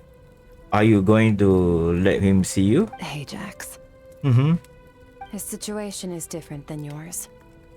Before you ever crossed paths with me, you'd already encountered many formidable people, studied their techniques, and developed your own skill set. So, during your training, all I had to do was build upon that foundation. But Ajax was so young when he came to me. A complete blank canvas. Children can't help but imitate their role models. In the long run, that would only hinder his growth. Once Ajax has enough strength in his own right, I will allow us to meet again. Until then, let that motivate him to reach his full potential. There was a calm and calculated answer. It's like she was talking about something entirely mundane. I don't know why, but I'm not buying it. She makes it sound like a decision has everything to do with child and nothing to do with her. But what does she actually feel about it? The abyss completely silent. This domain must get lonely after a while. Not mentioned, she said it'd be hundreds of years since she arrived in Tibet, and even longer than that if you account for how slowly time passed by in here. Unlike you, I have no desire to establish a connection with the world. The weak and the lowly have no right to remember me. They're lucky they only have a few missing memories to show for it. In all that time, she never established a connection with this world. Was it really just because she looked down on the weak? I doubt she give me the straight answer if I answer. Besides, I already used up my 3 questions. She was happy to give me cold, hard fact, but I still feel like I haven't heard her true voice. Wake up your companion. It's time to go. Oh, and everything I just told you. Best keep it a secret from her as well. Okay. Time to go. Oh, finally. Okay, where are we going? Just fall. Wait, hold on. Just follow what? Okay.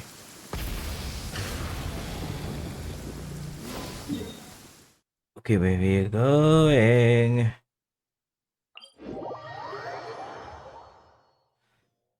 Okay.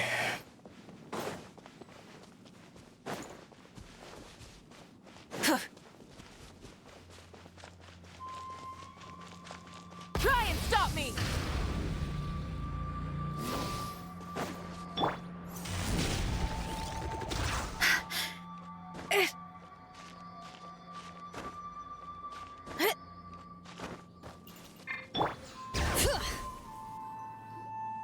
Wait, this is near the chasm, right? Yes. Yes. If we enter from here, we'll be able to reach that place from your dream. You have some experience with abyssal domains by now, but still, this is someone else's territory. Best to proceed with caution. Don't worry, Paimon's an expert at hiding behind other people for safety. Oh, but, that means you need to stay safe, traveler. Oh, well, let's teach this staff a lesson. All right. Remember your training. Time to put it to use. Damn. Okay. This will be painful for me. Okay. Merciless.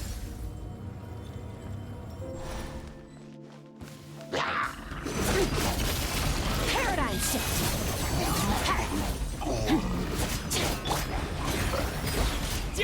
Yeah, bombs away!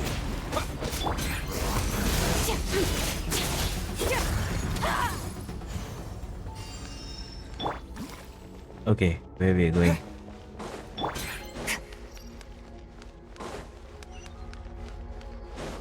Fearless. Whoa! Look at all these spikes! Careful! Don't get hit! You know what? Paimon's just gonna float behind you. Come on, you got this.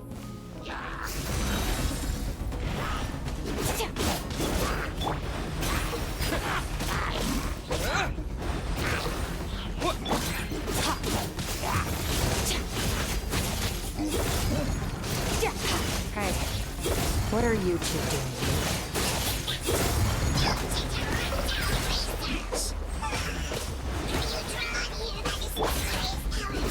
Dusty, like an abandoned house. Let's press on. Go! Wipe out!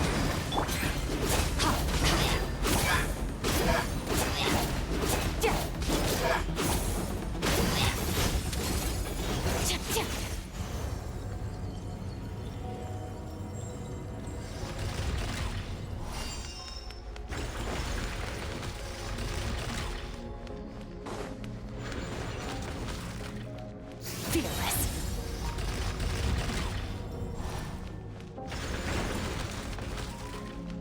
Okay.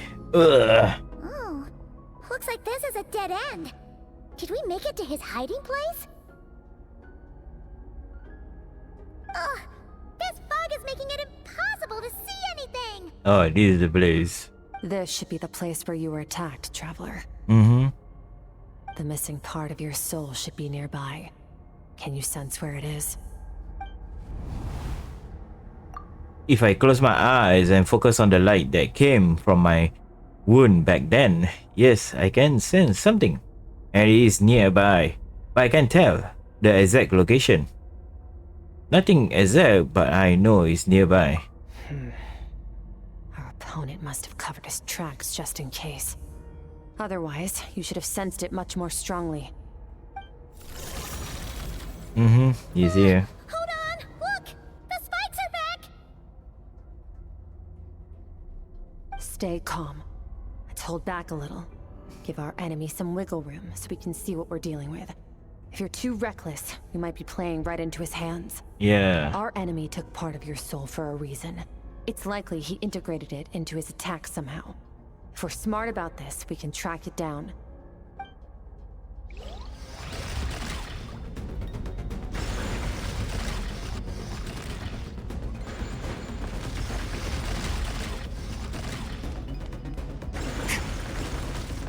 Ah! My bad.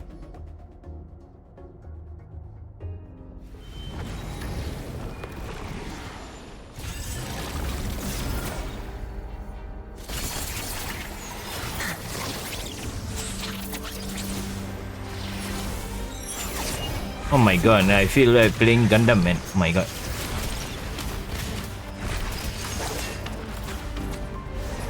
From the start, the attacks have been focused on me. Trying to break through my defenses? I see.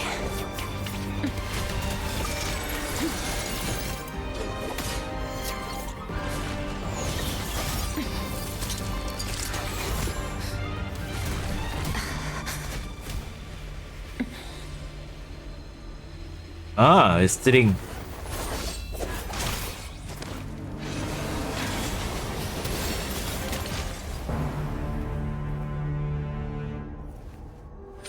Whoa.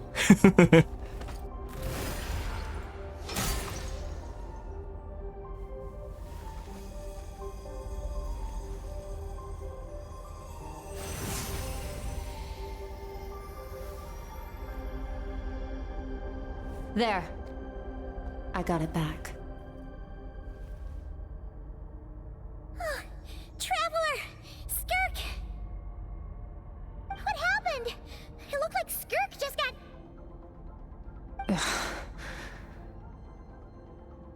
In the Guili Plains, you asked me why this enemy chose you as his target.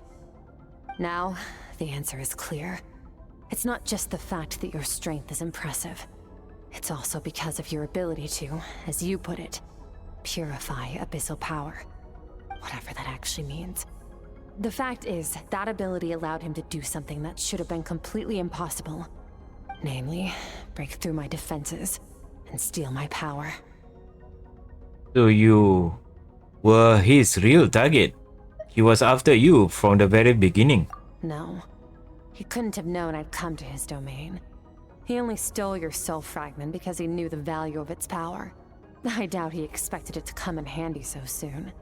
Call it fate if you want. I believe that's the term they use in this world for arbitrary coincidences like this. In any case, it works to our advantage. Once I realized what he was using that power for, it gave me the chance to get back what you lost. But you... I'll cope. Well, done gorging? Good. Time to answer some questions. How did you get the power of the all-devouring narwhal? The all-devouring narwhal? Hmm? Oh, of course! Paimon knew that spike thing looked familiar. It looks just like that narwhal's horn! I highly doubt you acquired that power through your own strength. Tell me I'm wrong. You're desperate enough to scour the land for god remains and whatever vestiges of power you can find. That alone proves you wouldn't be able to defeat a creature like that. Which leaves one possibility. You know my master, the Foul, Sertologi. The Foul? Who dares call him foul?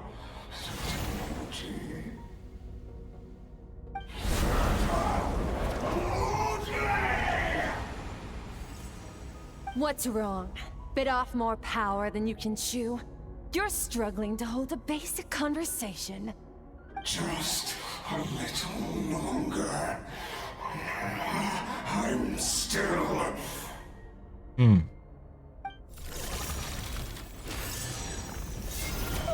it's back!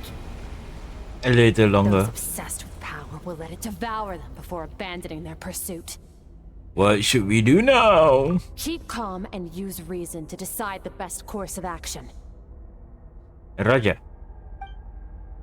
Skirk was stepping on by one of the spikes while retrieving the fragment of my soul, and in the process, some of her power was stolen. The culprit is hiding somewhere beyond the fog. I have a good understanding of his attack pattern from the figure fight just now. If we pursue him, our chance of winning are high. But Skirk breathing is weakened than usual. If we attack now, I can guarantee her or Paimon safety. It's hard to decision to make, but I think we should get out of here. Wise decision. Final victory doesn't always come after a single battle. You've got your soul fragment back, so we both got what we came for. Let the enemy draw breath while he can. It won't be for long.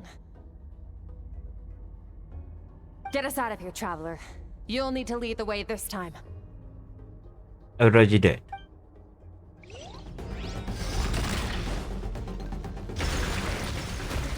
Skirk, is your shoulder gonna be okay? The wound is minor. It'll heal in no time. You should focus on getting out of here alive instead. Uh-oh! Falling spikes! Run!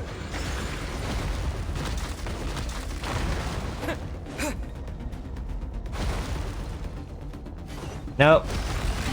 Don't bother me.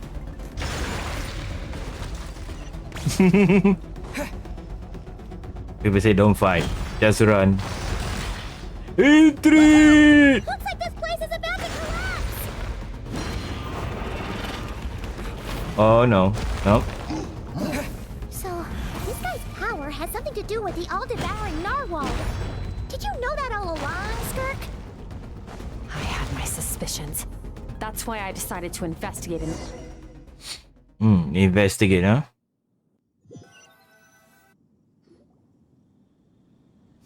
Phew. Oh, we should be safe here, right?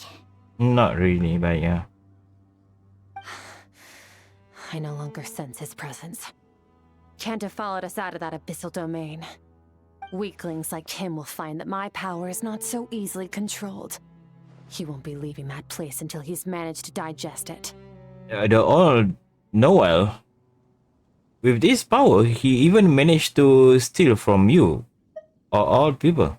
You seem surprised. I suppose that's fair. You've seen but a fraction of what that whale is capable of. That gaping maw could swallow a planet whole. It's called the all-devouring narwhal for a reason. Devouring is what it does best. It can extract power from anything, dead or alive, as long as it manages to make physical contact. Yeah. When we had our run-in with that thing, Neverlet mentioned that it has an instinct to devour. Your dragon friend recognized the nature of its abilities and used the power of Hydro to protect you. That worked because it was in a satiated state, so it was somewhat less aggressive than usual. It's a different story when it has no more power to feed off of. That's when its true voracious nature kicks in. It could devour everything on the planet in that state, which is why I cast it into that void space.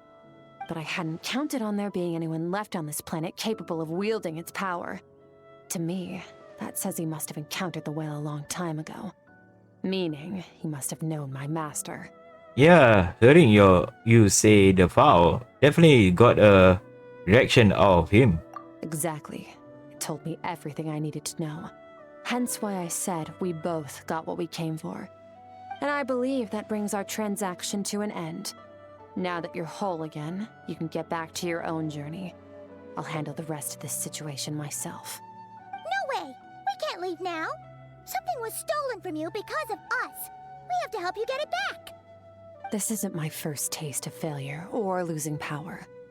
When you fall, you get back up again and become stronger. That's how it is. But what if that monster finds you before you're all better? Plus, how are you gonna get home? It's not like you can just go swoosh and open a door to the abyss again. Not without your full strength. So, sticking with us for the time being doesn't sound so bad, does it? It's not out of pity. You say I don't want to be your dad. Well, I still am. I still am, you know? Fair enough. Then take this. What is it? A bag of Mora. Nothing in this world is free. I know that much. I'll leave the planning to you. Hurry up and decide where to go. We shouldn't linger. We should take Skirk somewhere she can rest. But where? Paimon gets the feeling Skirk wouldn't like being around a lot of people. Oh wait! Baizhu said we could rest in the back room of the pharmacy, didn't he? Let's head there! Good idea. Let's go to Baizhu. Well, yeah.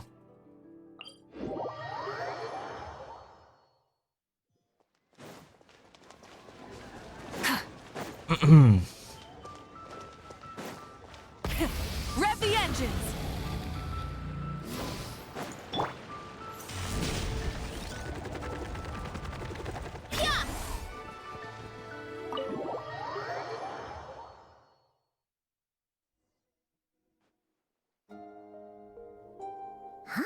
This bag from Skirk has a ton of Mora in it. Does she have a job or something? Wait, no. After what we saw at Wamin Restaurant, that seems impossible. Can you imagine? It would go something like... I'll be collecting my paycheck now, boss. Oh, sure thing. Wait, who are you? Have we met? Can't hold a job if you make everyone forget about you. So, what did she do to get all this Mora? Claimed some buried treasure, took care of a few monsters that were causing trouble. Nothing untoward. It's safe to use. You heard all that? Of course lah, in front of her some more. sonorous voice like yours is hard to miss. I wouldn't be surprised if the sound of it traveled to the nearest mountaintop. Then, did you by chance happen to hear Paimon's little, joke earlier? You mean when you called me Frosty the Lavender Melon? Uh-oh. Yes, you did. Paimon whispering near some work. No, sorry. Paimon totally misspoke just now. She didn't say that at all. It was, a Paimon lookalike. Yeah, she's a piece of work, that one. Always impersonating Paimon and giving people weird nicknames. Okay, fine. The truth is, Paimon didn't like you all that much at the start. But things are different now. You helped the Traveler in a big way, so... What do you say? Friends? I noticed there was only one bed. Go ahead and get some rest. Nice, okay. You go and rest. Wait, what about you? I don't get tired, and I don't need rest. I'm going to practice my sword work. That should help me regain some strength. Okay. But your shoulder... Hey, don't just leave! It's okay, Paimon. Whatever. Let her tire herself out. She'll come back eventually. Let's get some sleep, Traveler. That comfy bed is calling, Paimon.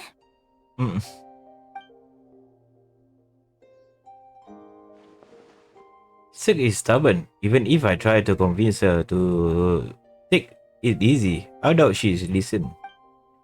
Paimon is right. Skirk will stop and take a break once she gets tired. I hope I should just get some sleep.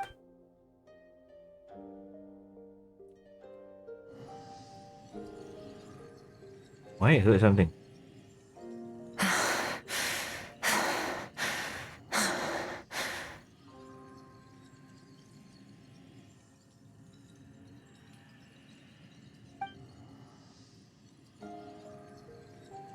Skirk?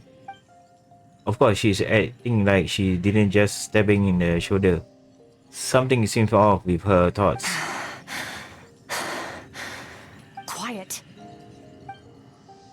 Who's she talking to? There's no one around. Unless...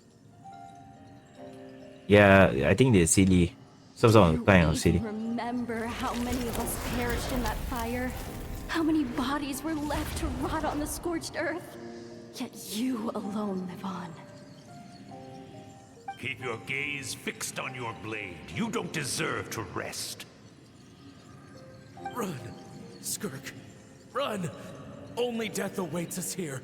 Keep running, and don't ever look back. Right, in the dream I witnessed Skirk was training alone, but there were this body voice talking to her.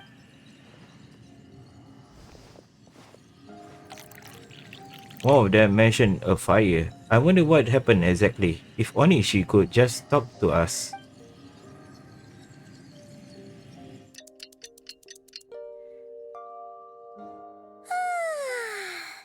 Getting an early night's sleep is the best. That bed was so comfy. Wait, Skirk? Have you been sitting out here the whole night? The bed's all yours if you want it. Recovered your strength yet? About 60%. Maybe 70. Wow. Whoa! Paimon thought it would take at least a couple of days. That was fast. No, not fast enough. That's 20% less than last time. Same training regimen, same intensity. Nothing felt different, but somehow the outcome fell short. Maybe it's because the spike that stabbed you. No, I think the problem's with me. I need to meditate for the next 2 days. Deep introspection should help me find the issue. Ooh, sounds intense. We'll watch over you in the meantime, then. Thanks. See you in 2 days.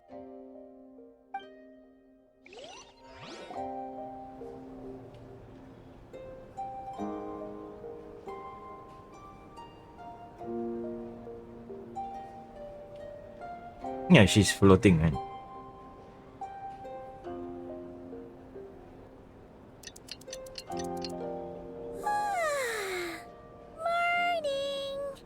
Skirk is still meditating, huh?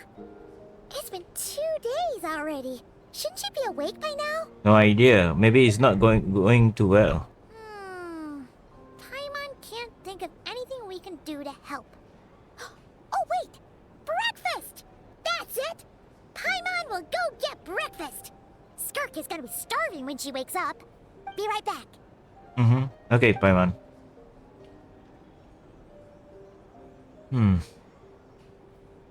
Skirk looks so senior, almost like she's really asleep. Wait, something? You again? What are you doing here?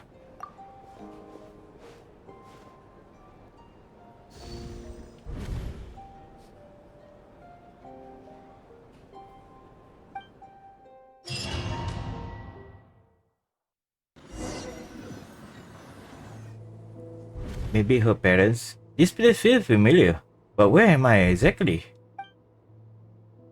This towering cliff where trees and steep river flow from the horizon all the way here, but it's broke up several times along the way, with a waterfall at each breakpoint. Its closer inspection, the color of the water is changing. The closer I get the lower portion, the darker it becomes, almost as if... Did you bring me here? Then must means this is... That's right. This is Skirk's inner world. Think of it as the threshold between the soul and dreams. So you are partially a Skirk? This isn't your first time here, but what you remember is probably a space covered in darkness. I only managed to illuminate a small portion for you back then. So you can speak? Actually, it's my first time talking to someone like this.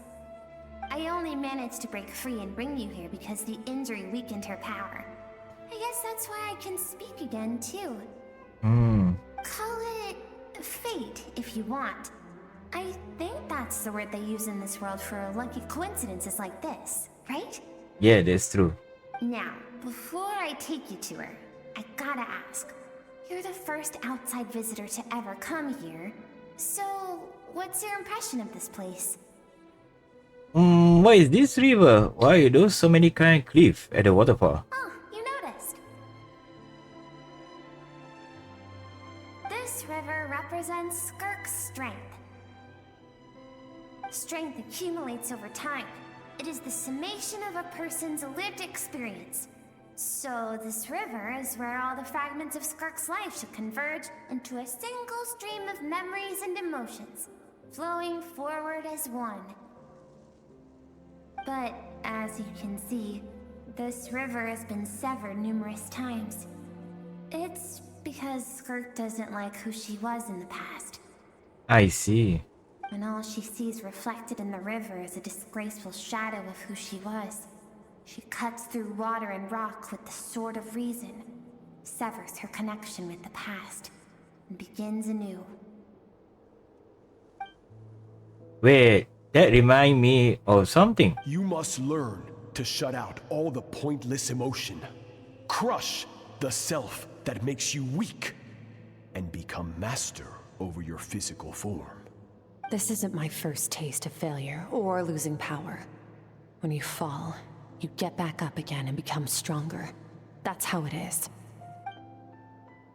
I see. So it was Teruji who taught Skirk to replace all emotion with reason. And since then, it became constant process of abandoning, refuting, and erasing her past self. I suppose that's the secret of her strength. But it's such a sad thing to think about. What has she been through? Why does it has to be this way? The answer to one mystery invites another question, I see.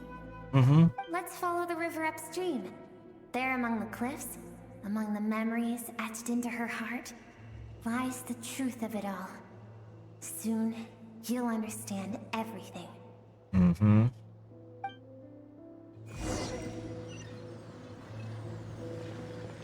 Tachi.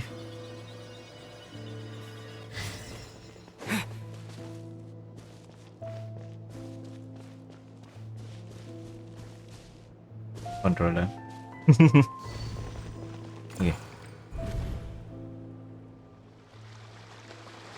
It looks like a coastline, huh? I recognize the drawing on the sand. Wait, is that a picture I drew from Paimon? What is showing up in Skirk's memory? I've always thought that, even when falling leaves don't come from the same tree, they can still form bonds of kinship when they meet. Like meteors, you both made a journey through the stars. Both travelers who have landed on a planet that is not your home. Yet, when she first noticed your presence, although she hesitated for a moment, she still chose to walk away, indifferent as ever. Why? If I think about it, it's not surprised at all. After what happened, the warming restaurants, it's obvious she preferred to disappear from other people's lives. She haven't seen Charles in years either. I doubt she even made a connection with this world of her own volition. What I'm seeing now is microcosms of her entering life. Seems like you've answered your own question. Skirk sees herself as a trespasser in this world. She's made a conscious choice to avoid altering its path. But the reason for that decision stems from events much earlier on in her life. Let's keep going. It's still a long way to the source of the river.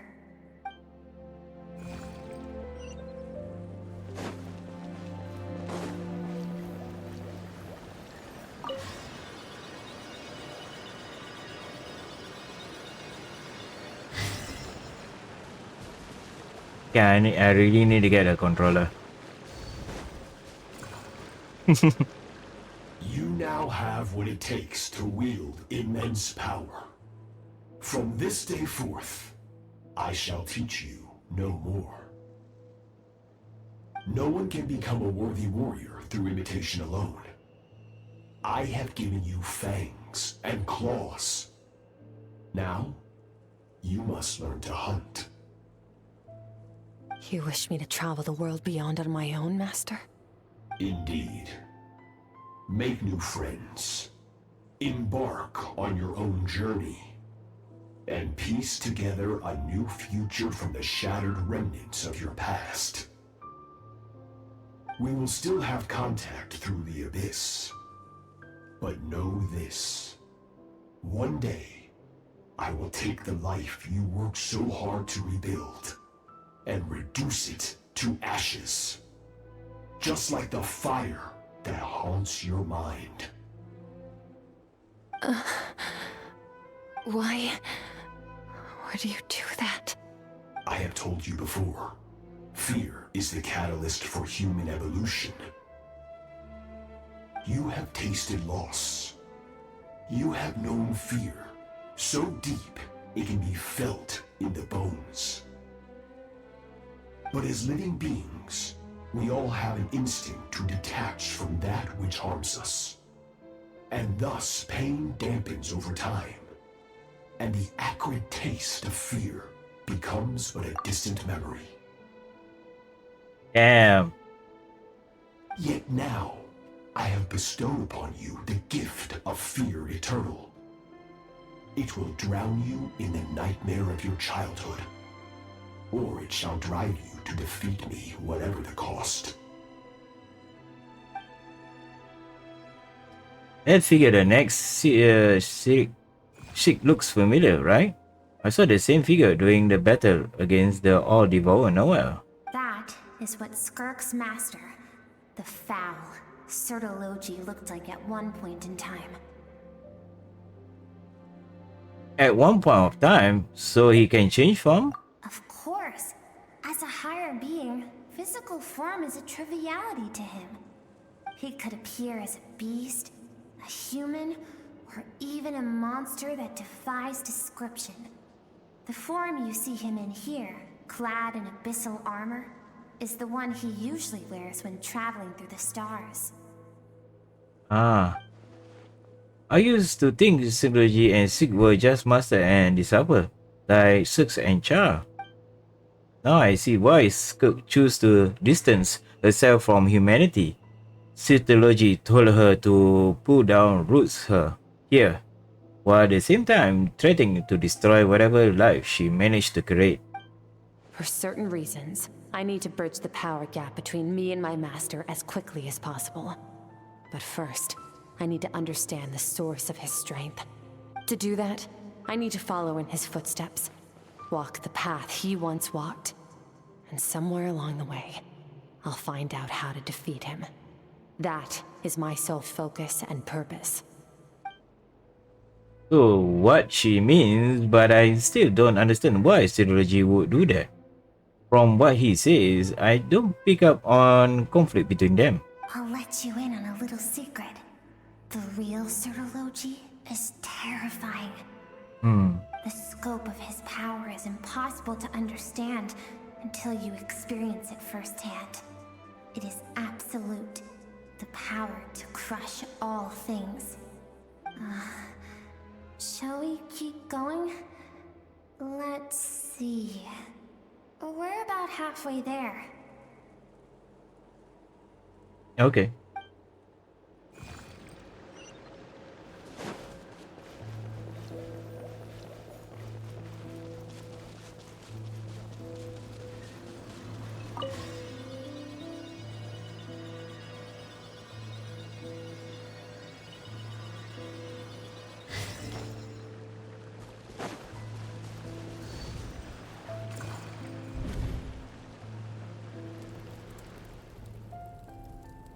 This must be Sig when she was a kid. We've made it quite a ways already. This is Skirk, when she first began training under Cyrtology. I have set your broken wrist. Tomorrow, you're to train twice as hard. No tears this time. Good. Attempting to garner sympathy through tears is a habit of the weak. A pitiful, useless ploy. Can I ask a question, Master? Why did you save me? I keep thinking, maybe it would be better if I had died. I wouldn't be haunted by that fire all the time. I wouldn't have to go on like this. I saved you because I have a plan for you. It has been too long since I fought a battle that demanded my full strength, and I hunger for it. Every so-called genius and prodigy I have faced has crumbled like sand underfoot. Before me, even fate bends the knee. So, I will teach you everything I know. Train you by whatever means necessary, in the hope that one day, you might surprise me. But I don't want to draw my sword against you, Master. What you want matters little. Among the boundless sea of stars, the cries of the weak are but faint murmurs that disappear into the void. You of all people know that well. Yes, Master. From that day forward, all she knew was grueling training, emptiness, and fatigue. After some time, her talent bloomed, and she gained control over her emotions, like her master. How should I put it? It was not that human emotion disappeared from her heart, but that reason came to dictate all she was allowed to feel. I suppose it was at this point that she became the Skirk you know today. So, Synology saved Skirk for disaster when she was a child and never even tried to hide his ulterior motive. I suppose that leaves one final mystery. What really happened with the disaster back then? The Synology finding words to Sig were cold and cruel, but Sig react made it seems like it was true. She knew all too well. I have the feeling it I'll come back to what happened back then. We're nearly there. I almost don't want to reach the end. Well, shall we? This is the final stretch. Mm-hmm.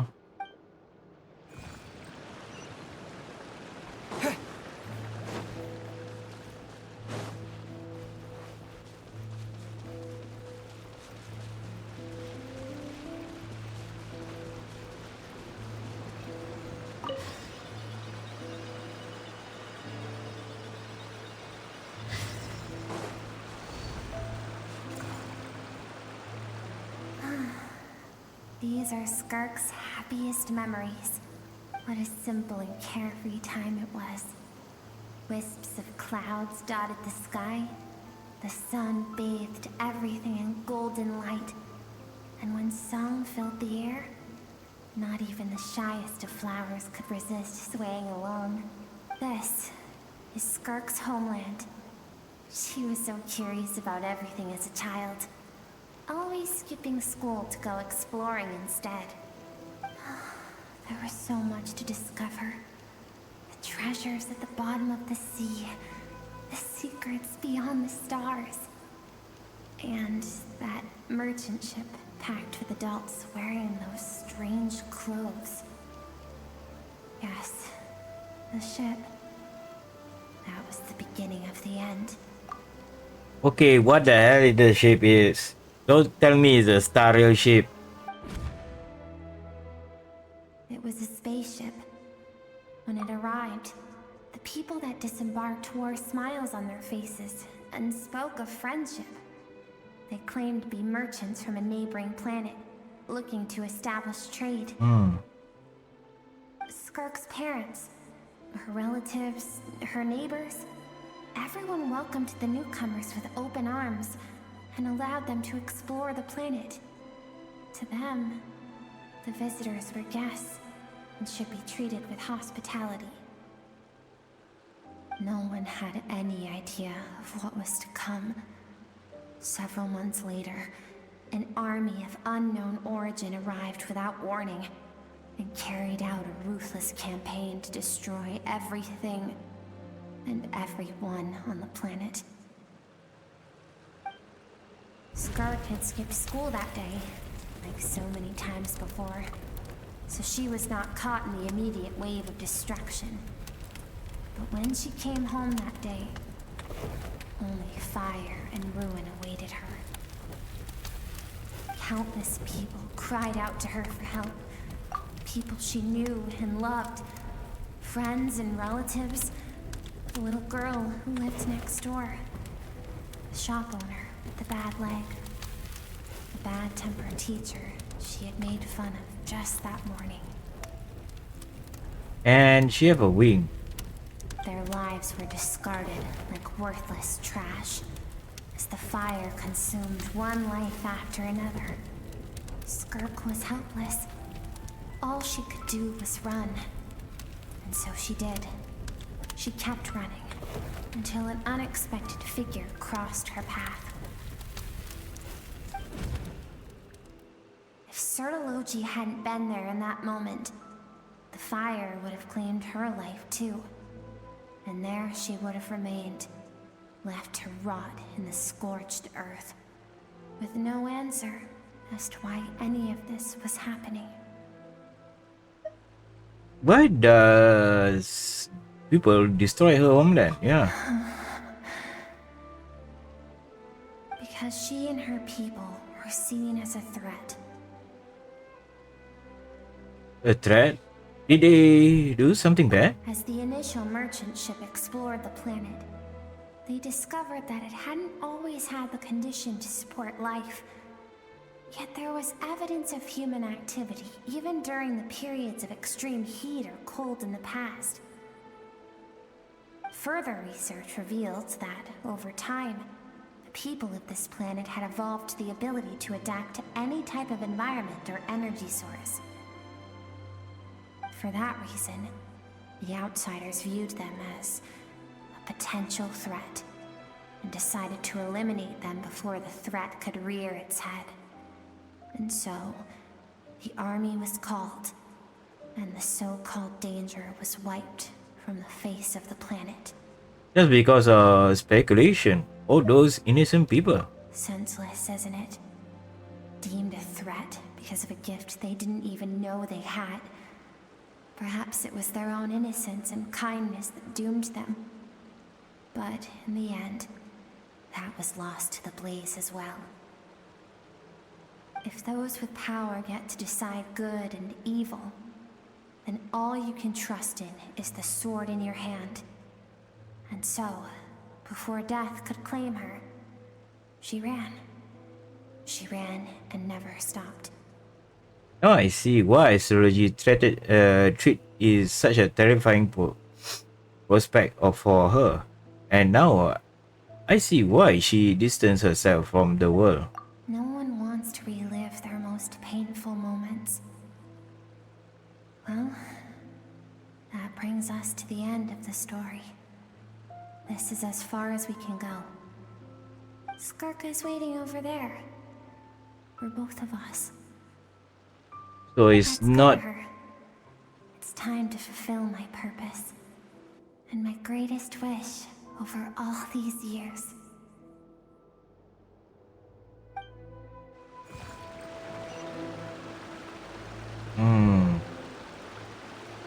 I think this is some sort I don't want to say it's Honkai Star Rail, but it is. It doesn't. I think some people will know what is the background of the story. Maybe it's together with Honkai Impact also. So I don't know. Feels like it, this mix. Anyway, it's MiHoYo anyway.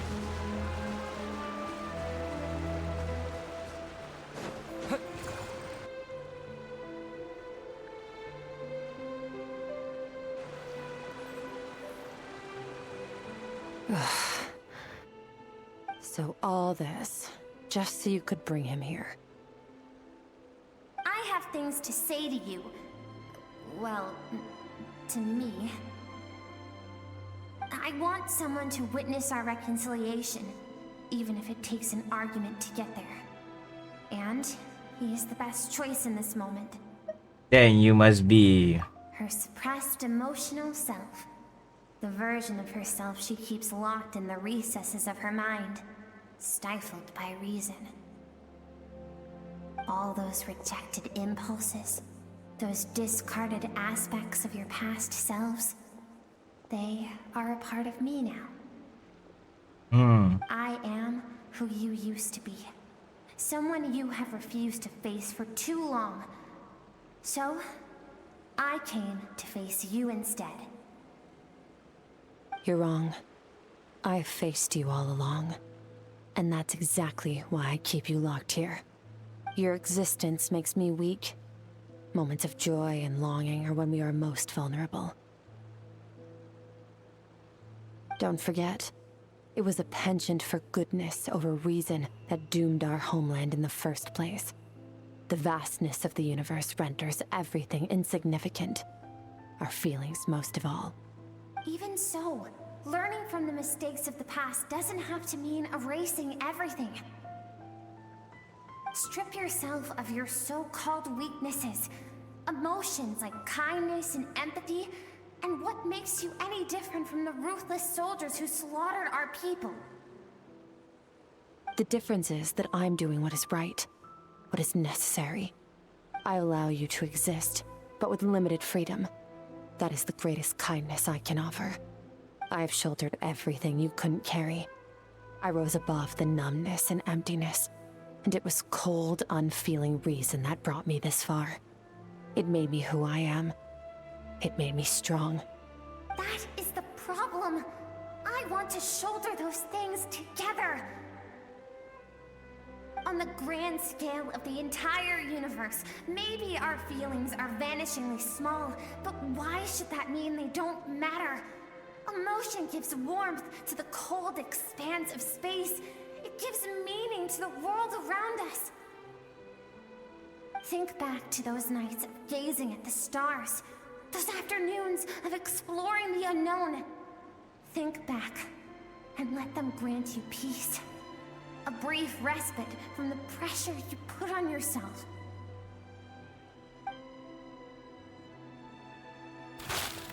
That isn't what we need. It's exactly what we need. Aren't you curious about why recovering your strength has taken longer than normal this time? Finally, you get to the important part. That is the only answer I came here to find. Then look around. Look at your inner world. You cast aside your dreams and curiosity, and in doing so, you lost your original motivation. You severed all connection to who you used to be, so you can no longer draw strength from your past. Now, the only things driving you forward are fear and survivor's guilt. But these cannot take you far enough. And so, this river, the source of your strength, grows more polluted by the day. And you think that means I should seek help from a weak little thing like you? Your emotion self isn't weak.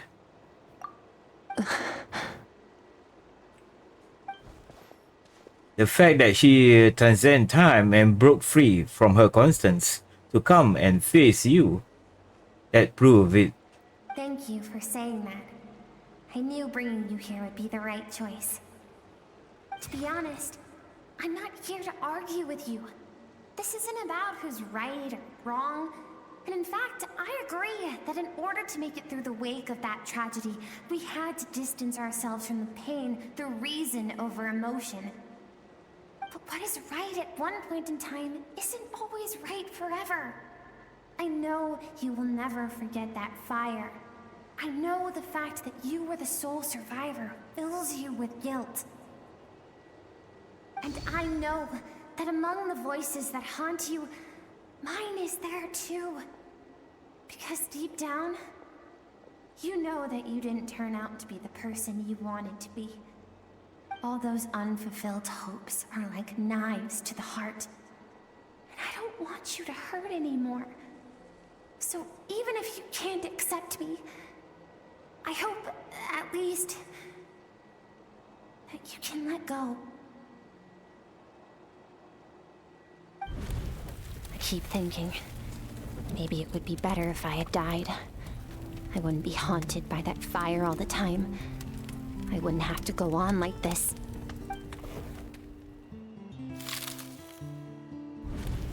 Your dad and I, we're not afraid to stare death in the face, but we need you to survive.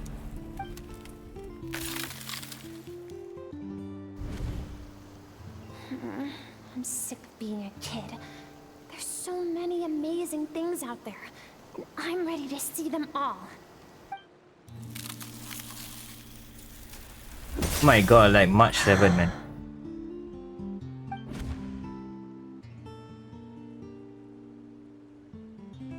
I remember.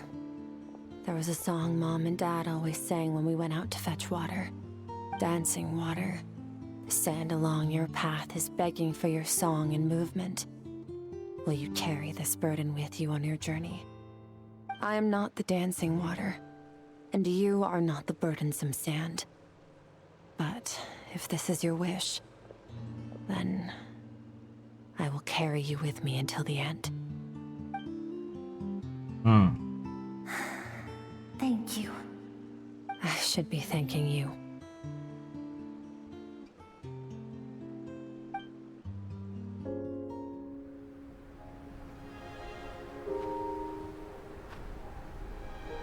I think there's a planet. Oh, black man.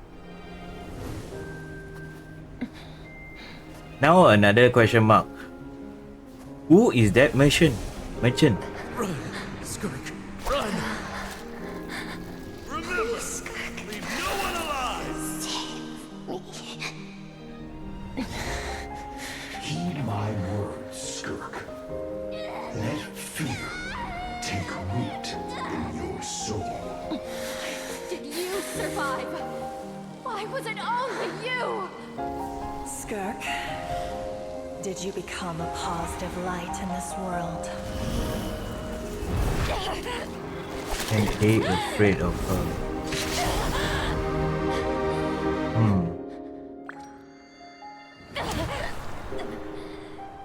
Hey, this doesn't have to be the end.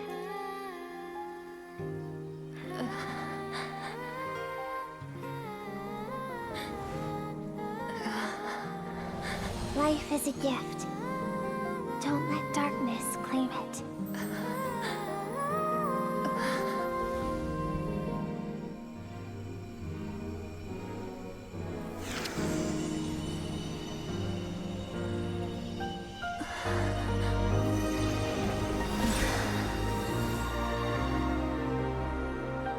Oh my god. Okay, this is her domain.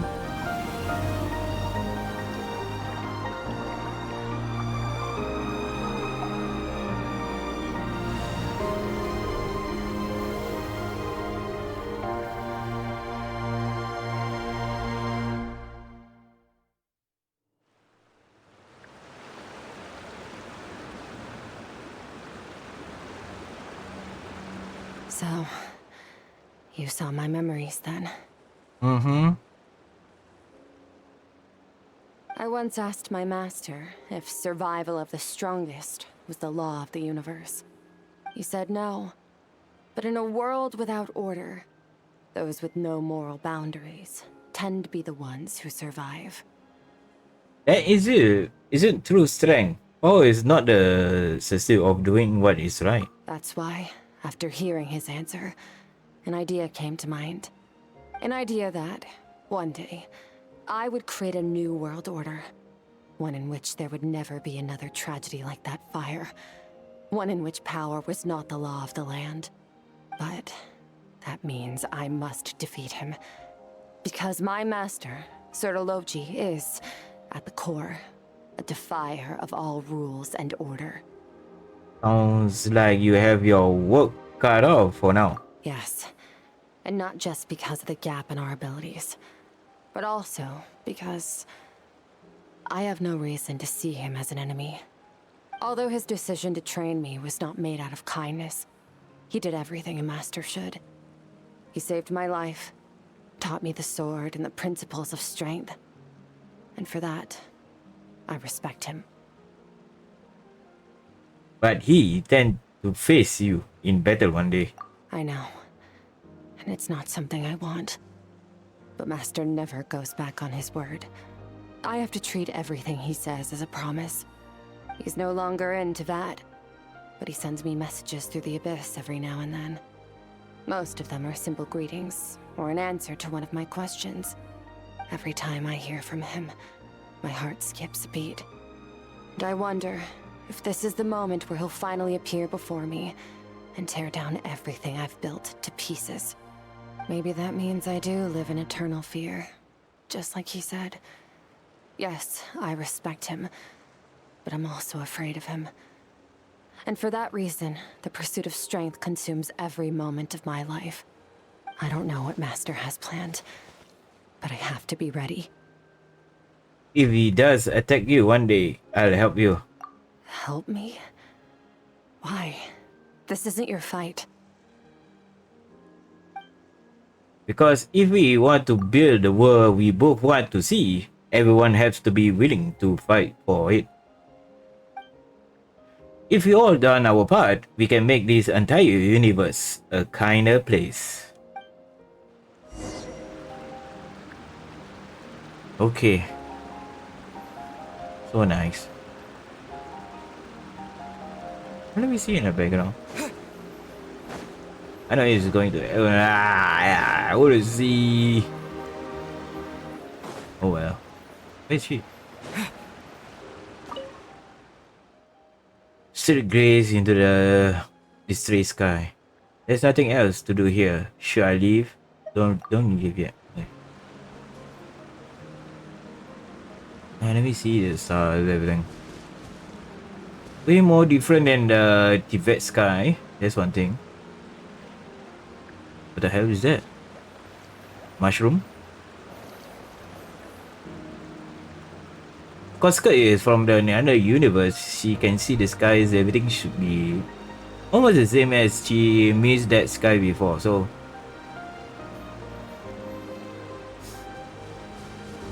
I may be wrong, but yeah. Okay, everything flow in, yeah? Ah, okay. That's nice. So is there a planet there?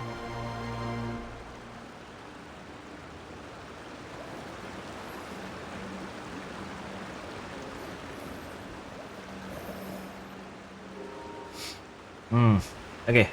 I don't do say much. But sometimes, yeah, we don't know. Because her dreams, and she was young, she looking at the sky also. So, maybe the same sky. The real sky, actually. Not the Tibet sky. Okay, let's give. Let's go! I know it's her domain, so it's very different. Oh, you're finally awake! Sorry, Paimon. Honestly, Paimon was gone for like 2 seconds and then she comes back and finds you both unconscious? Oh, you scared Paimon half to death. Sorry again. You're both okay, right? What does it look like? Looks like your strength is back. Look like stronger than ever. Only water from the source can cleanse the rot and filth that flows from the past into the future. I taught you to incorporate the experiences from your journey into how you fight. I suppose what happened today will become an inseparable part of who I am. Okay, so Paimon feels like she's missing some important context. But whatever. Paimon brought back tons of delicious snacks. Let's dig in. Ah, nice. 3 of you enjoy the snack. All right. It's about time we finished what we started. We're gonna deal with this thief for good, right? Let's show him what we made of. This time, I'm not going to tell you to hold back. But having digested even more power in the meantime, he's going to be tougher than before. The good news is, we have no reason to pull our punches this time. So, let's go. Same place as last time. Ah, yeah.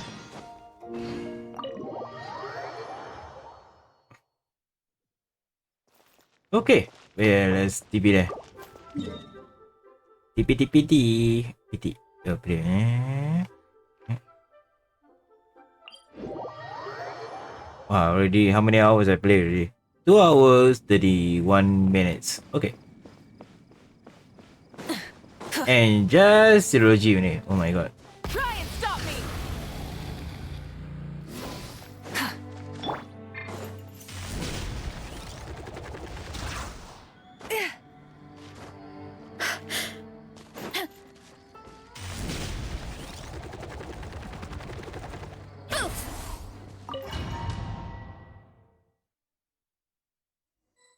Okay.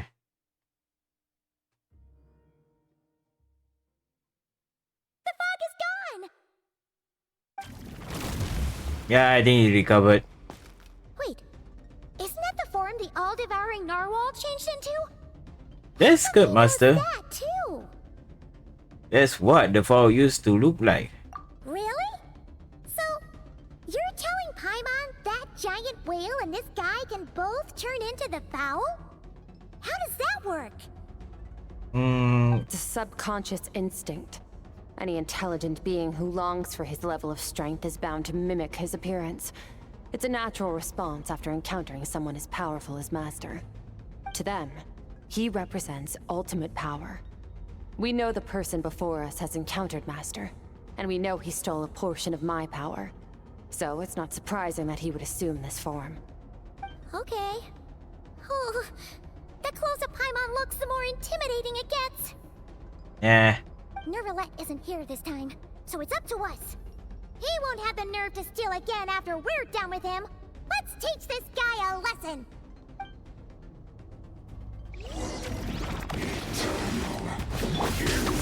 Ow. Bombs away! Into the void! Where are you, bloody?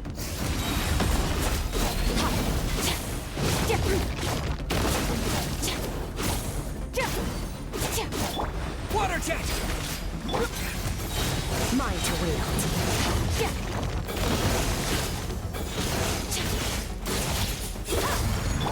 Water jet! Enhanced charge, what?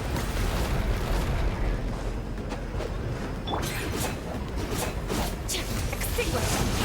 Mine to wield. Okay.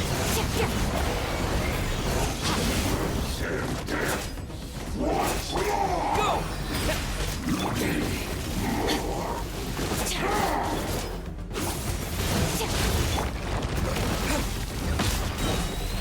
Wipe out!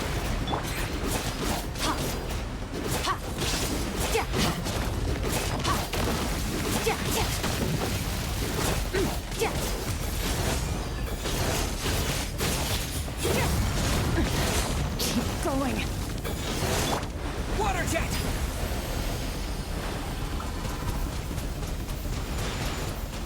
Water jet!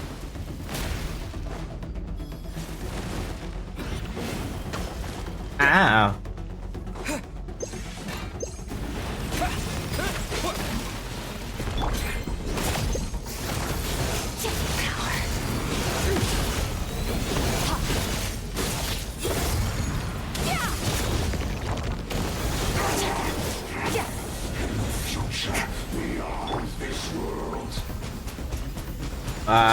Go! My aiming. Go!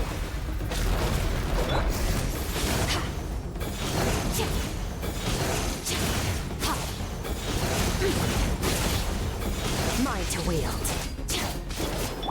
Water jet!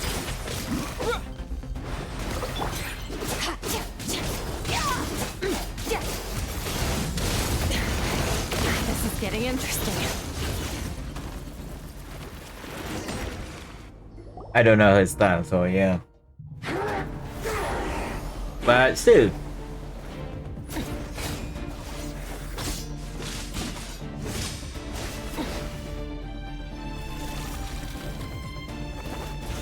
Get out of there!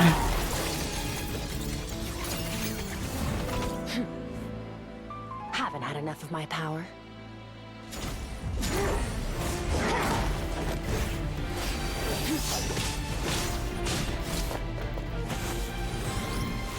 Water vapor.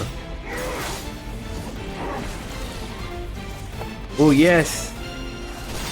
The slime. Is it slime? That time. Yeah, the slime skill.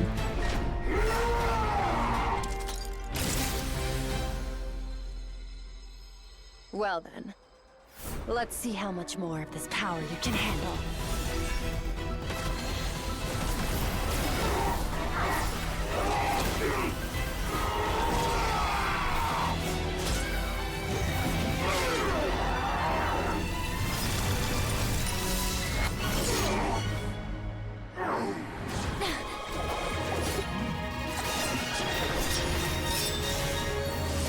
Oh, nice.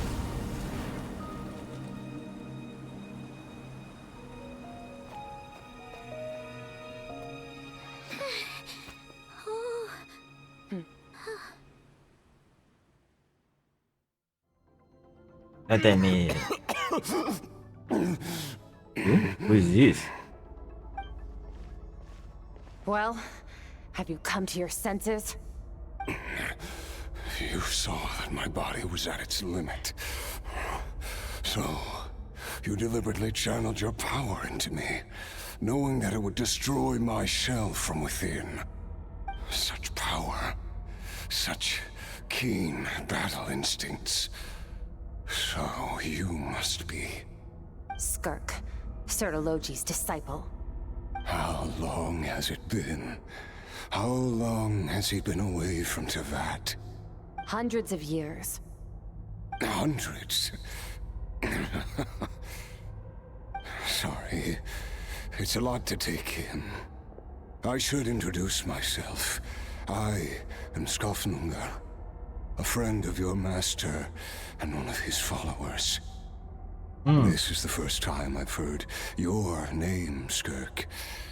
But hundreds of years ago, I knew you existed.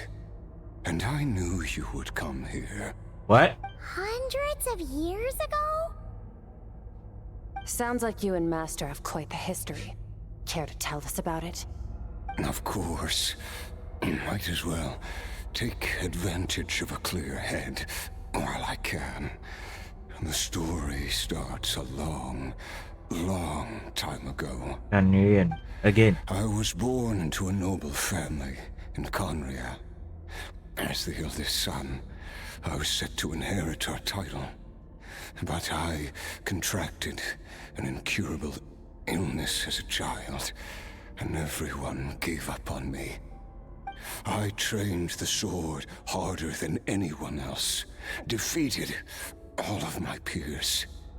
But it was all in vain. When other people looked at me, all I saw in their eyes was pity or a strange glee in my misfortune. Even my parents were just waiting for me to die. Over time, my heart hardened, and I became aimless. That was the point where I met your master, Sir Taloji.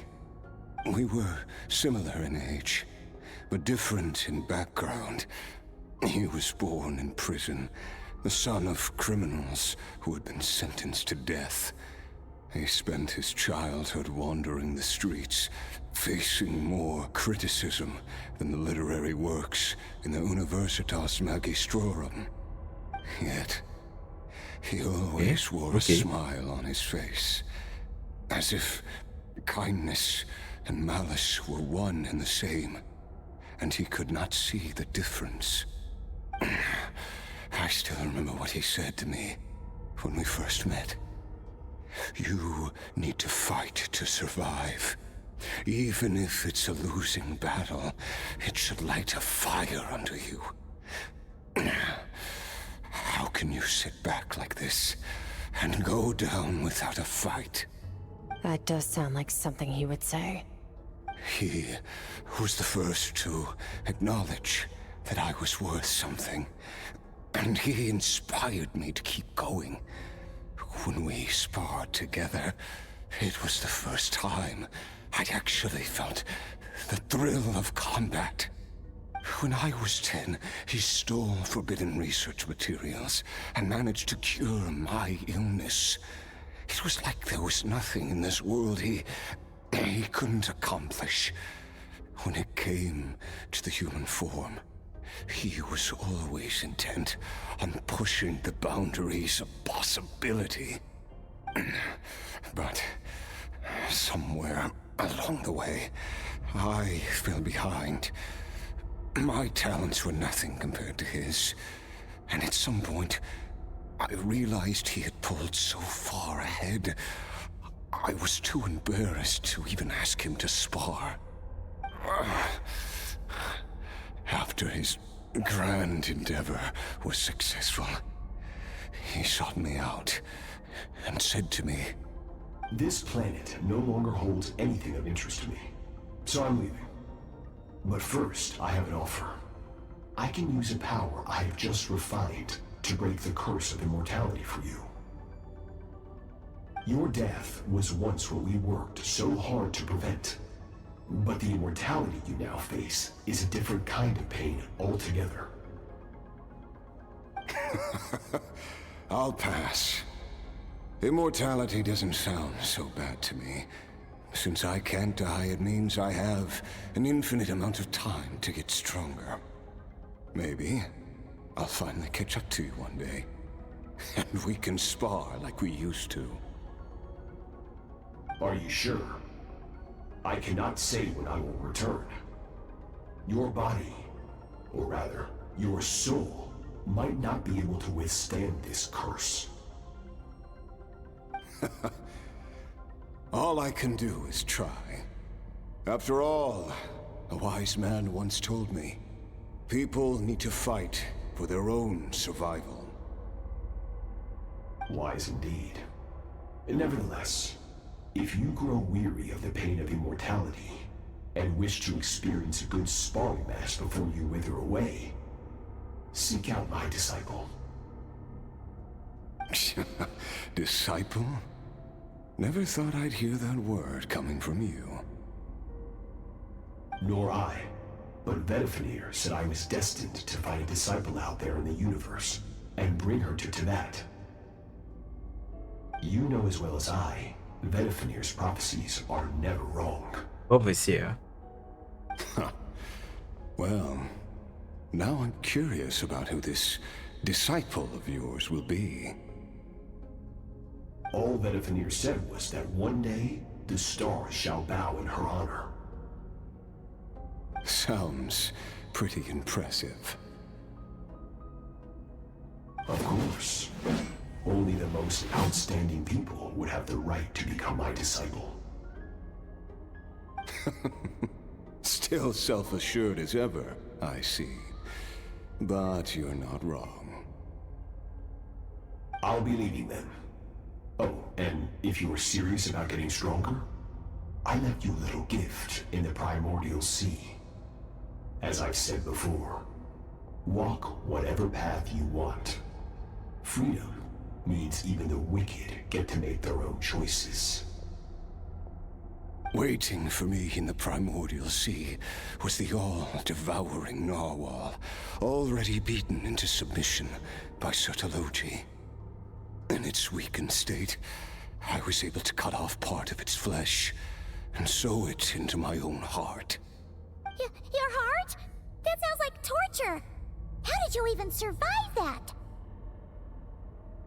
Because, of course, I bear the curse of immortality. So, you used the curse to turn yourself into a vessel for power. Even with that whale's ability, devouring power like that is not something the human body can withstand. With your body and soul constantly at the breaking point, it was the curse of immortality that sustained you. But that is not the path to strength. You have to pour your heart into it, work for it, dream of it. Instead, you stole something that didn't belong to you, and it backfired. You're right. I should have known better, but I had already pushed myself to my limits, and he was still miles ahead of me. So I had to take a leap of faith. I miss your master. I miss the days when we were all together, troublemakers without a home. I don't regret the choice I made. But if you'll allow it, I do want to apologize. To both of you. After the beating we just gave you, I think we can call it even. You're an interesting one as well. Sertologi's disciple. That's a lot to live up to. It can't have been an easy experience. I know what he's like. He rules with an iron fist, using despair and fear to force you to catch up to him, all the while standing ever out of reach. We're like mountain climbers in the dark, never knowing how much higher we have to climb, or when we will see the sun again. True. But I made up my mind long ago. No matter how dark it gets, I will not give in to despair. I will overcome it. Besides, after hearing your story, I suspect what Master really wants is not a battle that demands his full strength, but rather a defeat without regrets. Oh? Since you're his friend, you must have some things in common. The first time we came here, when you stabbed me through the fog and stole my power, I felt no emotion coming from that spike. But when you had to devote all your strength fighting me just now, I could feel joy and passion emanating from your blade. It was the joy of a researcher discovering the truth of the world. The joy of an artist uncovering a temple of wonders. Interesting. I'm certain I didn't express those emotions outright. Yet you were able to read them from my blade, like a glimpse into my inner world. You're right. That battle brought me an unbridled sense of joy, and my defeat brings me no regret whatsoever. Exactly. I think Master also craves a battle like that. One where his opponent forces him to use all his strength, unlock the extent of his potential, and transcend his own limits. A battle to end all battles. After which, all can come to an end, including, perhaps, his life.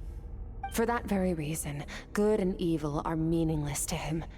He has one purpose, one goal: to complete himself. It's one of the secrets to his strength. Perhaps you're right.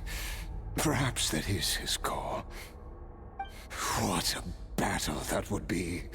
Oh, to witness such a...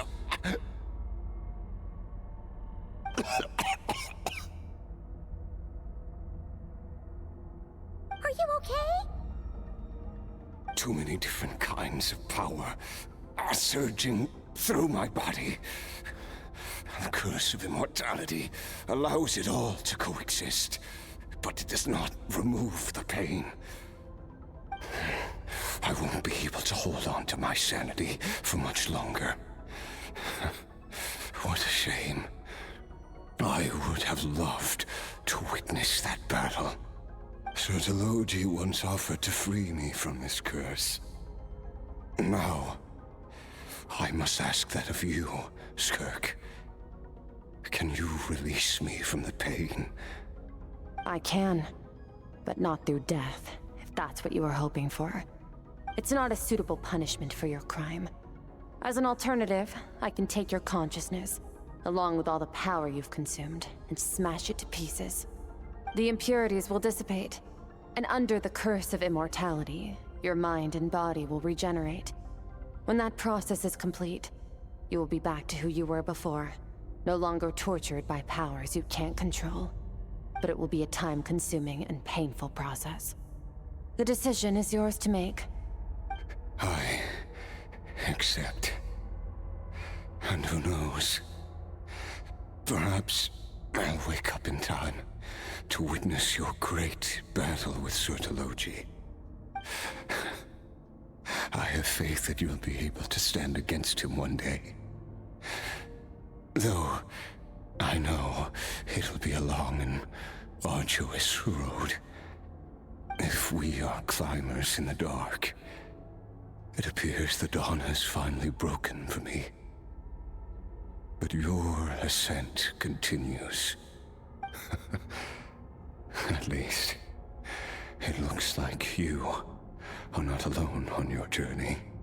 I will reach the top of this mountain, no matter what it takes.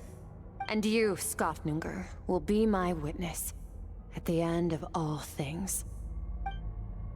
That's finally over. Let's get out of here. Nope, not yet. Huh. At least we don't have to make a mad dash for the exit like last time. Okay. So her master, but why? Okay, a bit weird, but yep. Don't tell me, Karen can go to other different dimensions also.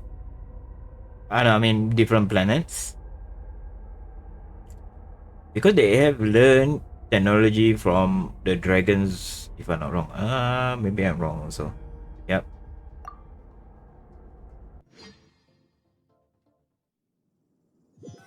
We just wait and see anyway. We did it! Oh, it's only been a few days, but it feels like forever.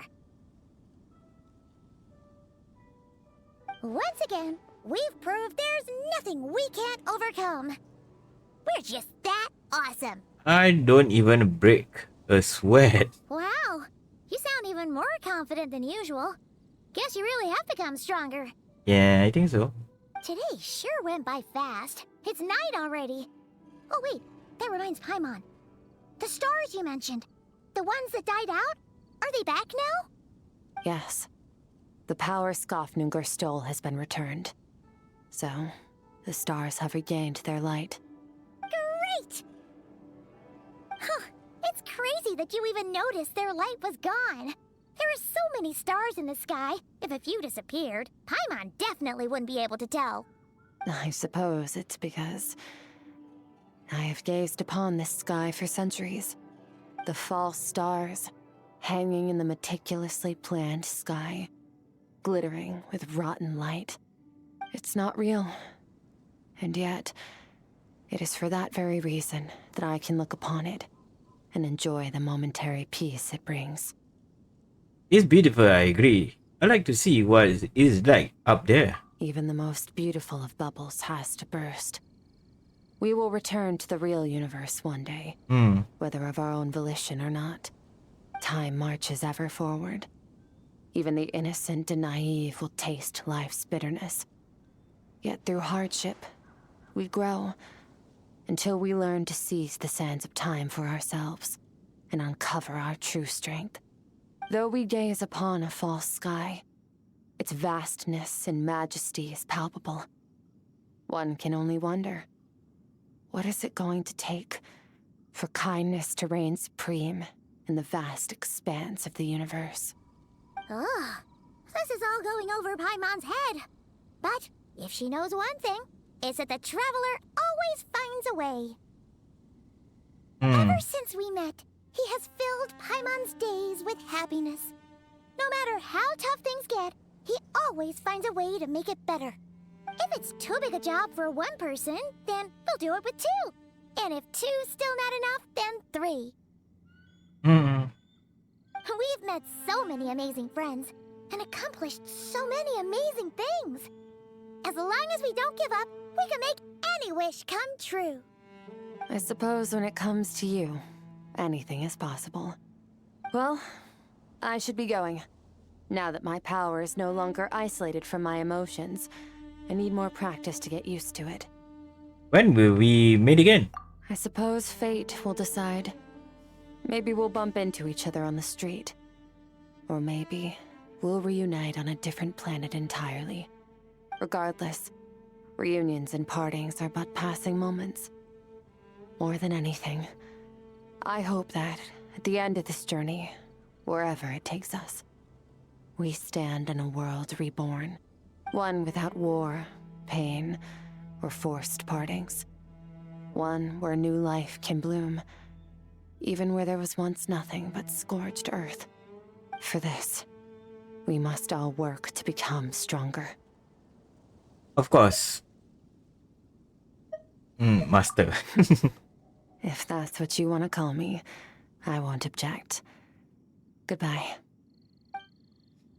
Bye!